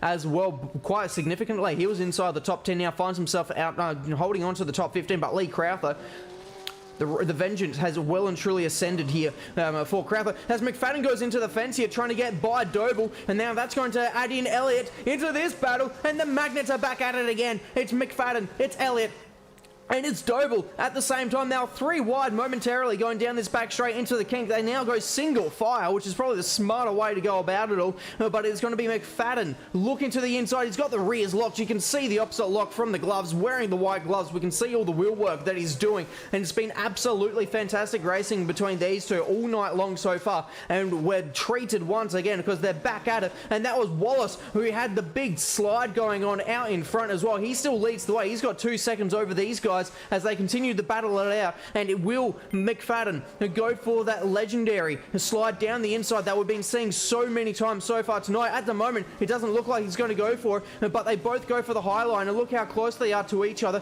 as now it looks like on the timing graphic there, you can see Dean Johnson lost a heap of time, so he's fallen down the order. He now sits into position number 14, but what a battle we've got at the moment, and McFadden now losing touch a little bit to Andre Elliott, but he's got Doble right behind him in the Camaro as well. So it's Toyota, Chev leading the way here in your top 4, and it is going to be an absolute battle for the ages for this one. And Dean Hanley as well, we're going to keep tabs on him here because your race 2 winner has got it all cut out for him in this one. He is absolutely charging his way through the field. He's got 5 seconds now to Dean Johnson in 14th position. He's been able to get himself by Harriet as well, so it's not all lost for here for Dean Hanley. He can still go for it. He's got plenty of time as that car is still absolutely stricken there in the gravel trap. And there it is, Lachlan Grant in the gravel trap there at turn number 5. So he's going to probably be there for some time, as now Cosmarakis has finally got himself by Jacob Kelly here, and he's charging his way through the field. And look at that, he's bringing Adam Betts with him as well. So this is going to be a battle for the ages between the 3 of them. It's 2 Mustangs versus a Chev. It's a Shell V-Power versus Toll Holden versus Mobile 1 Optus. It is an absolute trio of cars, and look how deep Kelly has gone. He's gone way too deep. He's off. He's gone off all the way to Hobart. He's going to try and do a bit of city shopping while he's at it, because he has gone that far off the circuit. He might as well not be in the server anymore. That was absolutely gone. He was out of here so late on the brakes and ended up losing a heap of positions for himself, and that's only allowed these guys to now catch up to the back of Hayden Wallace. So they haven't battled for a couple of laps yet. And look how close McFadden got to the back there of Andre Elliott. And Elliott now has the run. Is he going to try and get down the inside of turn 5? It's going to be a daring overtake going side by side through here. The cars get a little bit unweighted sometimes, especially when they're going side by side. Wallace to the inside, Elliott around the outside. Elliott now takes the race lead here, ladies and gentlemen, from Hayden Wallace, and he is your new race leader, and that was an absolutely fantastic move around the outside into the penultimate corner. And now Wallace finds himself under attack from McFadden. He goes for a slightly more defensive line to try and block off McFadden's run, but look at the run that McFadden just got, absolutely around him and rounded him up super easily. And now it's a Simblax Racing 1 and 2 in this race, and the Magnets are at it once again. What a fantastic race we're in for here, ladies and gentlemen. Now Adam Betts is absolutely all over the back of Cosmarakis, and he's looking to the outside. They've both gone really deep into the hairpin, and who's going to get the better exit be here, because it looks like Adam Betts is going to do it. We see it in real life. Traditionally, the outside line is the one that you want to be on. You can use the inside, but you have to try and really get the power down as early as possible. Cosmarakis hasn't really been able to do that. They'll continue to go side by side. Now, Betts on the outside. Can he sweep around? No, he can't, because Cosmarakis goes super deep, and they shoulder each other, and there goes Adam Betts off of the circuit, and Cosmarakis will hold on to that one. But now that brings Lee Crowther back into this battle as he continues his charge through the field. And there you go, right on cue, Lee Crowther, fastest man on track with a 51.3. And so, as I was talking about before with race lap records, that is exactly on par with what Brock Feeney did to claim his race lap record in real life at last year's Tasmania Super 440. Now down the inside goes Betts. He's not going to be happy with the way the last time round they were battling each other went. He's going to want to make sure that he can this time serve the return serve onto Cosmarakis, but he's got to be careful, because if they get themselves tangled, they're going to get rounded up by Lee Crowther, your Birdman, right behind him in position number 7. Crowther's actually looking to the inside. Does he get the move done? No, he doesn't. And so that's going to allow Betts to now try and open up this corner, get the run on Cosmarakis, and look how close he is to the back of the Shell V-Power Mustang. He's looking for a way to try and get around. Cosmarakis is wise to it. He puts the block on, but now he's run himself slightly deep. Betts follows him, and now the run is with Lee Crowther. Lee Crowther could try and get them both here if he plays his cards right. He's absolutely side by side with Adam Betts. He's going to try and get him around the outside. This will be a fantastic move. He's able to make it work, and he is going to look like make it work. And there was a little bit of nose to tail contact there, between Betts and Cosmarakis. So that's going to aid Lee Crowther's attempt here to get through the both of them, and he splits them now. Crowther up into position number 6, and he's going to be the one to watch as they now continue through into lap number 11, starting lap number 12, but very soon will they be. And look at the different lines they take through that penultimate corner. They're trying to create the opportunities into turn 1 and 2 here. Very complex corners with undulation, not braking while turning, which also increases your chances of locking up the tires. And look at that, the professionalism between the lot of them to not do that for themselves. And they are on it, these two, and absolutely battling it out like night and day. And it is Crowther now to the outside. He's got it all locked up, though. You can see him cadence braking just a little bit there. They're trying to keep the thing at least rotating to not create a flat spot on that front right tire. And he's going to get the run here. He's going to get the run. Is that going to allow him, though, to get the position? Because he's now got the inside. He's going to become vulnerable to the outside of turn number 6, where he's had a few issues so far tonight. Cosmarakis will dive it deep. Back down the inside. Not again. They've made contact. Lee Crowther's had to go off again at turn number 6. Cosmarakis had the rears locked. You saw it coming from a mile away. As soon as the rear end started to step out, Crowther's going to be absolutely fuming. Cosmarakis returns it. He returns the position back. Now he's under attack from Harrison, but all that does is allow Betts off, and he's now going to drive off into the sunset. He's going to try and chase down Doble now to get himself up inside the top 4, and that has been an absolute battle and a half that turned sour right at the end. And wow, that was absolutely brewing. It started with the hip and shoulder between Betts and Cosmarakis. Cosmarakis probably was driving a little bit red-headed there, and just went in a tad too deep to try and keep the position away from Lee Crowther. Finds himself locking up the rears coming into here, and they both made contact. And now let's do a bit of a Dean Handley check here, and he finds himself now inside the top 10, so he's charging his way absolutely through the field. He's got 3 seconds to find to get himself to the back of Jacob Kelly, and there goes Jacob Kelly in the front of your shot. And so that is the gap between him and his next victim on the overtaking list, and I'm going to be sure that's going to happen in only a couple of laps time will this one. And further down the field, here's Mason Kurtz, because he's got a very quick, he's actually about to get lapped. So he's got Andre Elliott, who's already gone on through, and now he has got the other Sim Black's racing car of Jason McFadden right in behind as Elliott now makes the move to lap another car. Mason Kurtz, to get out of the way, goes off the circuit, but in doing so, he's actually going to lose the position to Dean Johnson as well. So maybe there's a little bit more of an unforced error for Mason Kurtz, and unfortunately for himself, loses position number 14. And drops to 15th, and he's also got Waters tucked in behind him, only a couple of seconds back, so he's got to be a bit careful with the way he goes racing there. And there is Hayden Wallace in the background as well, so he's not too far away from starting the lapping process of all of these drivers as well. And that looked like it was Harriet who went for quite the moment, and it absolutely was. Harriet had the all locked up, he was on the grass and ended up going down the escape road at the hairpin and will lose a position to Dean Johnson. So we saw Johnson at the start of the race. He lost a couple of positions with a moment and found himself from inside the top 10 to outside the top 15. Now he's up into 13th position. And look at this. This battle is well and truly kicking off again now because Mason Kurtz has thrown it to the inside. Johnson's just made a mistake at turn number 6.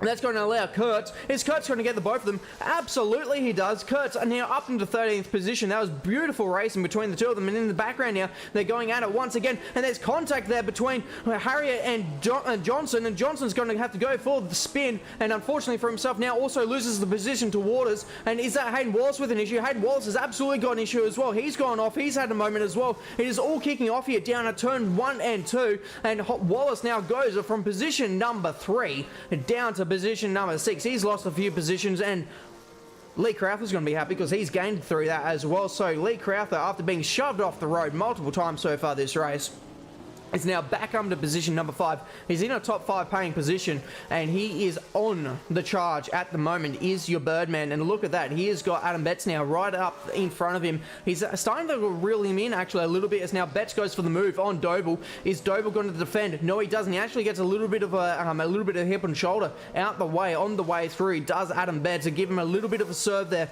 just to let him know that, hey, I am coming through, and I'm not going to let you form any switchback. And there's Lee Crowther. He's got it all crossed up. He lost it, and he's taken avoiding action by going down the grass on the inside there. He's going to have to probably serve some sort of penalty cut there as well for cutting the course. And he's also lost a ton of time because here comes Hayden Wallace, who we saw had the issue just not long ago. He's right up the back now as well, so everything is kicking off from up and down the field. There is no stopping in this field. It is absolutely gone off the rails here, and off the rails it has for the race lead now, because Andre Elliott, he has lost all of that gap that he had. He had a couple of seconds lead, and he did, over Jason McFadden. Now look at them. They're absolutely magnets. I'm going to keep saying it because somehow these two keep fighting each other as if they're Chaz Moster and Cameron Waters. They are going at it, and these two are, and this is for your race lead as well, and they'll continue to go at it, I reckon, for absolutely race long. These guys race with each other plenty, and McFadden dives it down to the inside. We've seen that plenty tonight. Andre Elliott gets all sideways on the exit, so he's going to lose all that momentum. That's going to hand the position now to McFadden. McFadden up into P1. Elliott will sit into position number 2. And I don't think there's going to be immediate attack from Andre Elliott with that one, with the amount of momentum he lost coming out the hairpin, because that was absolutely sideways and a half. It was for Andre Elliott there coming out of the hairpin, so he is going to be looking to try and getting himself regathered here, as now Dean Hanley is trying to make his way still through the field. I told you it was only going to be a few laps, and there he is. He's now trying to round up Jacob Kelly here, and there's a little bit of hip and shoulder coming out of the hairpin, and they're going to drag race now down the back straight. It's Camaro versus Camaro, so let's see what kind of setups they're running, because this will really give us a telltale sign of what aero they're running on that rear wing, and see how much straight line they're giving themselves. And Dean Hanley is going to be on the outside, Kelly on the inside. Kelly's got it all locked up. You can see him having to try and catch it, and he's absolutely on a charge. Let's ride on board here with Dean Hanley and see what it takes to try and go for an overtake around here, as Crowther is now getting himself by Doble, and so Doble is falling down the order, and it is absolutely on between these two. And the lead, the change at the lead there's a change at the lead here. Elliott, he is absolutely going at it. It's because I think there was an issue here with McFadden, and so McFadden, he's fallen out. And look at the damage. He's got a heap of damage now on the front of his car, and so he's had quite the moment to lose 2 seconds it is that he is lost now to Andre Elliott. So something massive has happened here. As now the first pit stop of the race is absolutely on the way, and a few of them are actually taking the opportunity now to head down the pit lane here. So this will be their compulsory pit stop. So these guys were running, if my memory serves me correctly, they were on the soft tyre, so we should expect to see these guys exiting on the super softs. Is Doble and Cosmarakas. We'll see it once they exit the pit lane and we remove the pit lane. There we go. Doble's on the soft, and Cosmarakas, what tyre will he end up being on? And Cosmarakas will be on the super soft tyre, so he's going to have to extend this second stint quite a bit on that super soft. But look at this battle between Hanley and Jacob Kelly. It is still absolutely kicking on between the lot of them, as now McCulloch pulls it into the pit lane as well for his compulsory pit stop. So this is where the order is going to start getting a little bit jumbled, ladies and gentlemen, as drivers pull it into the lane, because some of them may even try and use the pit lane and this compulsory pit stop and to pull some sort of overcut or undercut. And there's a couple of drivers that could absolutely do that. For example, if Dean Hanley is still going to get stuck behind Jacob Kelly, he might opt to pull it into the pit lane and see if he can't do anything there, as Kelly looked like he had a little bit crossed up there going through turn number 6, and you can see he wasn't really on the correct racing line. Hanley really battling the car as well, going through that final corner there, so his car's looking a little bit unstable as they continue onto this stint. Hanley should be able to go for quite some time though on the soft compound tyres, so should Kelly as well. Doble though, this just shows how far ahead he was, because he's already made that pit stop, remember, and now he has come out in front of these two battling it out. As now Hanley looks to the outside. Is he going to get the momentum needed? No, he doesn't, because Jacob Kelly, whoa, goes so deep into the corner. That's going to allow Cosmarakas to get the both of them. What a move from Cosmarakas. Saw the incident happening right in front of him and dives it down to the inside, does the up and under, and he will get 2 for 1 here, up into 8th position, and now he's ahead of those two after making that pit stop as well. Dean Hanley, though, he will take that position away from Jacob Kelly, and so Kelly gives the position away to Hanley. Hanley now in front, but how long will he stay out on this set of tyres before making that compulsory pit stop? And look out the delta in front as well. Elliott is losing that time to McFadden, and here's why, because he's stuck behind a couple of the lap cars here, and that looks like to be Sean North that is right there getting in the way and takes to the grass now to get out of the way between the two race leaders, and are doing very well to try and not hold him up by too much, but it's already done its damage, because here is Jason McFadden now only 0.3 of a second away from Andre Elliott. That was over a second between the two of them. McFadden looks to the inside. Is he going to pull this one off again?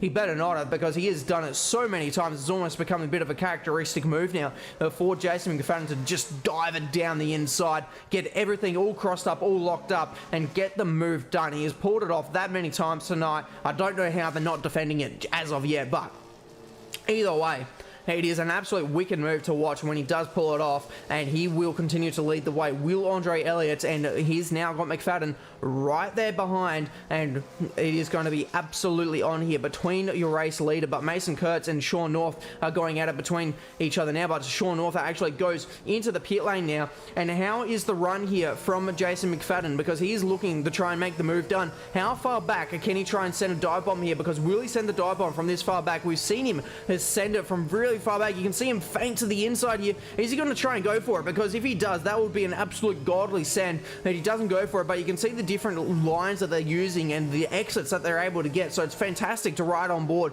and just see the way that they're trying to create that lap speed between each other. And they'll continue to go toe-to-toe here. 0.3 of a second separates the two of them. But here we go, because Cosmarakas is now caught up to the back of Doble here. These two guys pitted at the same time, remember. So they're currently running 7th and 6th position. 7th and 8th position, and they are the two highest placed people who have actually made a pit stop here as well. So they are absolutely on a charge here, and with the lap times they're currently running here, they could cause a bit of an undercut as well between some other drivers. And look at that, also close, a little bit of a bump as Cosmarakas sends it around the outside, and using those super soft tyres to great effect now is Bill Cosmarakas. Goes around the outside up into 7th position. Now he can try and chase down Harrison as well, but he hasn't made a pit stop yet, so 17 seconds between Cosmarakas and Harrison at the moment. So It is going to be a big drive, but he should be aided with the fact that Harrison does need to make a pit stop as well still yet in this race. Everyone inside your top 6 still needs to make a detour through the pit lane, but Lee Crowther, look at this. He's right up underneath the rear wing, and he is trying to go for the move, as now Andre Elliott actually sends it into the pit lane. So he's the first race leader to blink and go into the pit lane. Is McFadden going to come around in the next lap to try and cover off any sort of undercut? And look at that. Both Betts and Crowther follow themselves in, and they are also going in. So second, third, and fourth currently in the pit lane. What does this do, though, for Jason McFadden? Because now everything is on him. He's going to see on his screen as well that these guys have come into the pit lane. So he's got a question on his hands. Is he going to try and extend this stint? He's on the super soft tyres. Does he try to extend the super softs? Does he make the stint on the soft compound tyre shorter? Does he do anything to try and put the advantage back into his hands? Does he dive it into the pit lane now to block any sort of undercut from Andre Elliott? What is he going to do? He's going to go around for another lap, so he's not going to respond to what Andre Elliott does here. Ladies and gentlemen, in this race, he's going to keep going around on these super soft compound tyres, and where in relatively is Andre Elliott. Here is Andre Elliott. So McFadden's just gone onto the straight now before the hairpin. Andre Elliott's about to cross the line, and that is what 19 seconds around this circuit looks like. It's about half a lap. And so these guys will be tussling it out for fast lap times here to try and make sure that they can jump each other in the pits, which is going to be absolutely fascinating. It's now Harrison pulls it into the lane as well. So the battle between Harrison and Kosmarakis was what we were watching for. So does Kosmarakis jump Harrison? And I think the answer is going to be a pretty comfortable yes here. And absolutely, that is the way it goes. So Kosmarakis gets himself now up inside the top 5. Harrison will actually drop to 7th here as he now exits the pit lane. There he goes out of the pit lane into the background of shot. And that was absolutely on. And now, how does his battle go? Because he's got 8 seconds out to Lee Crowther. Lee Crowther, remember, has made his pit stop as well. And so that is going to be absolutely something to go about.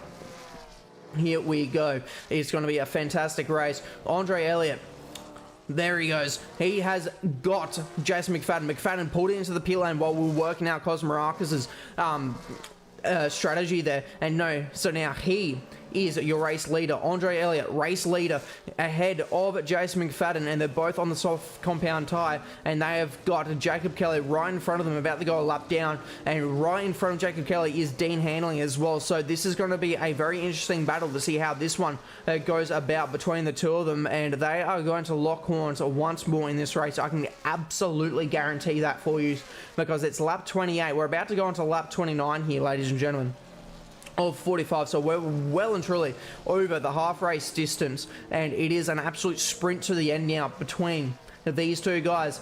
Elliott first, McFadden second, and they're separated by only 1 second, but they do have a lap car in between them, so it is going to be absolutely on between the two of them, as it is between Hayden Wallace here and Harrison right in front of him as well. So the Toyota GR Supra so far in this series hasn't really had the results that it probably would be wanting to get in the series. It's been very much a Mustang and Camaro show in this series, but he is putting great points here for the Toyota Supra. Currently sitting in position number 8, was leading for some time in this race as well. Do not forget that at the start of the race, he led probably the opening 10 laps of this one, and now finds himself battling it out with Harrison. He's only 0.4 of a second away. He could be in a dive bomb range, depending how much a slipstream he's able to give himself now, going down this back straight before the hairpin. Is he going to be able to be close enough to go for the dive bomb? No, he doesn't. He thinks better of it. He looks to the outside, though. He's trying to go for the exit here. And look how screwily Harrison gets on the exit of the hairpin there as well. So Hayden Wallace is absolutely on the charge. He is trying to get himself now up inside this top 7, as now Andre Elliott's back into the pit lane. What has happened here? Elliott's had to go back through the pit lane, so he's no longer your race leader. He's now dropped it down to position number 4. What has happened here? Either there's been a big mistake here, or he's had to serve a drive-through penalty. Andre Elliott now down into position number 4. He's got some work to do with only 15 laps to go, and that now promotes Lee Crowther up onto your podium positions despite all the battling that he's been through. He has been through the absolute wars so far tonight. I think he is pretty much been the reason why the lawns look so nice at the moment around Symmons Plains. He has been an absolute lawnmower going around the place in his Mustang and just keeping the greens look good. And Adam Betts now putting in the pace of 51.1. That is absolutely rapid race pace here from Adam Betts, and he is on the super softs as well, so he is going to be trying to rein in Jason McFadden. The gap is 8 seconds between the two of them, and so that is going to be really good. 7th in the championship versus your championship leader, so this could be a very good day in the office for Jason McFadden if he's able to hold on to this race lead and race win, because he's just only going to extend his championship lead. And remember, your top 3 heading into this round was separated by only 8 points. It is insanely tight in this championship. And look at Betts, he's absolutely on a ripper of a lap here. Purple and purple in the first 2 sectors. It was a 51.1 last time around. Does he break it into the 50s? Can he improve it by 1/10 of a second? Let's see as he crosses the line, and he does. Race pace into the 50s. Oh, what is he on? That is absolutely insane, and he has taken out a huge amount of chunk from Jason McFadden's lead. So keep an eye, ladies and gentlemen, on Adam Betts. His progress through the field here at Symmons Plains Raceway. It is going to be absolutely one to watch, and he's still on it now with another purple sector. But here's the battle that we were talking about before with Hayden Wallace and Doble. It is on between the two of them. It's Camaro versus GR Super. He's looking to the inside here at turn 2. He thinks better of it, though. It's a very difficult overtaking opportunity here going into 1 and 2. So he's going to use turn 3 to try and get the run. And look at that. Doble had to use the curb to try and get the thing turned. And that's going to give Wallace a really good run here down the back straight. And he's going to get him well and truly cleared by the time they even get to the hairpin. And so that was a fantastic battle between the two of them. He didn't really have to force any mistakes. All he did was just really put Doble offline just slightly, and was able to use that momentum he takes away and get himself through up into position number 6. That was a fantastic overtake from Hayden Wallace to get himself up in that GR Super into your top 6. As now Sean North seems to be having an issue, and he's backwards at the final corner, and so he's lost a position to McCulloch, and luckily for himself has got enough of a gap to Waters that he won't drop below position number 13, so he will remain in that one, but does lose a 1 spot there to McCulloch, and very unfortunate there from Sean North. But wow, the pit stop cycle here, ladies and gents, has absolutely flipped things on its head, because I'm still trying to get my head wrapped around how Andre Elliott has now dropped down all the way to position number 4. He's only 2.8 seconds now away from a podium position, so he's well and truly within range now to try and trace down Lee Crowther. But he's not going to do that if he's making mistakes like that. That is a huge chunk of time he's going to lose. And look at that, well and truly about half of a second. He's off again. He's off the road again. So he's having issues all over the shot, and he's well and truly now losing touch of this battle with Lee Crowther, trying to get himself back onto the podium to make it a double Simblax Racing podium here. And that was a big couple of mistakes, because now he's lost over a second. Well, he's probably close to 1.5 seconds he's now lost just in those last couple of corners there to Lee Crowther there in his Mustang. So that was absolutely off the charts horrendous from Andre Elliott. We haven't seen mistakes quite like that from him in quite a while actually for himself. But out in front, look at the gap currently still going down as well for Adam Betts.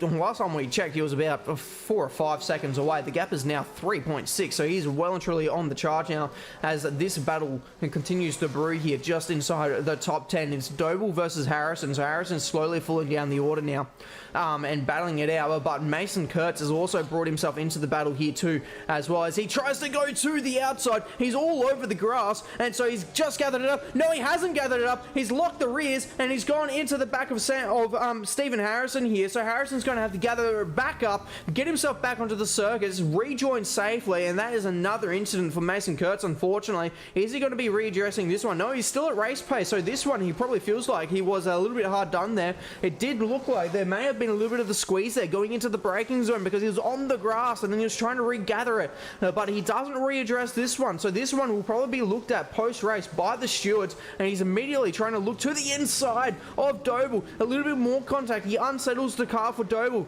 just a tad there, and Doble's now using a little bit of the grass there on the exit. But Mason Kurtz, Wow, what a last lap and a bit for himself. Constant, he's on the grass here in the braking zone. He then gets it gathered up, and then he locks the rears, and then he gets into Harrison, and it just goes on from there. And now he's trying to get his way through Doble. Kurtz is incredibly quick, and we saw that in race number 2. Started from the back and ended up finishing inside the top 10. It was a brilliant drive for himself. And he's done a very similar drive this time around. Unfortunately, it hasn't been as clean as he probably would have liked. And look at that, the racing line from Doble is probably starting to hurt him a little bit there, because he's washing a lot of speed as he comes onto the back straight. And I think that's what left him vulnerable as well to Hayden Wallace. As now Kurtz looks to the inside. He's got it all locked up as well. Tyre smoke aplenty. You saw the wheel completely stationary as he tried to turn it in. He goes to the inside. He gets the exit, and that is him now up into position number 7. But he's got the slipstream now being given to Doble. Doble will be trying to use that, try and get this position back immediately, because it's going to be well and truly easier for him to try and defend than to attack. Does he get the move done? No, they both go so deep into the corner. It looks like neither of them are going to be able to make the corner. Somehow they do, and that was a fantastic overtake there from Kurtz. He kind of sent it very late, got it down the inside. And now he's up into position number 8.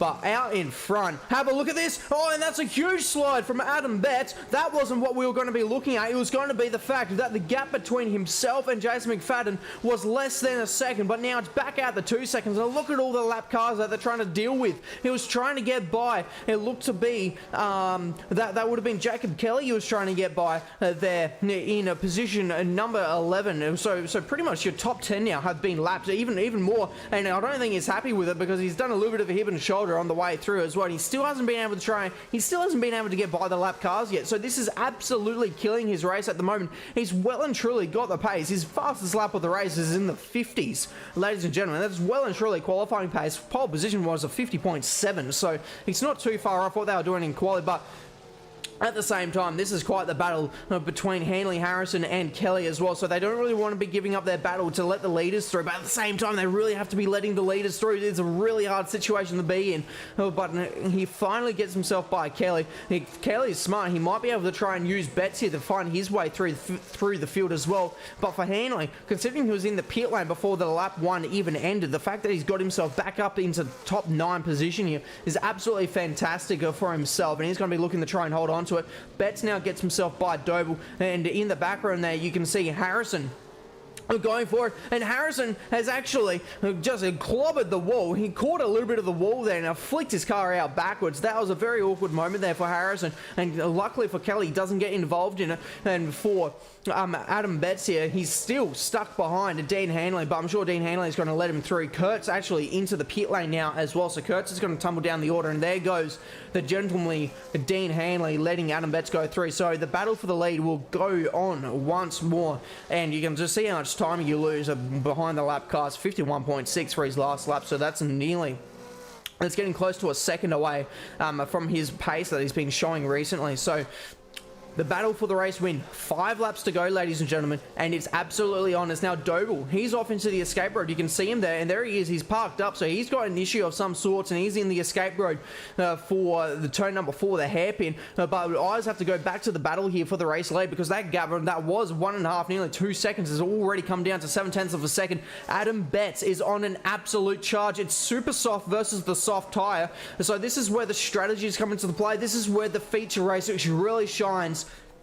The drivers have got an opportunity to do what they want. It's super soft and soft. That was their choice, but they had to run both the tyres at least in the race. And so that is exactly what they've done.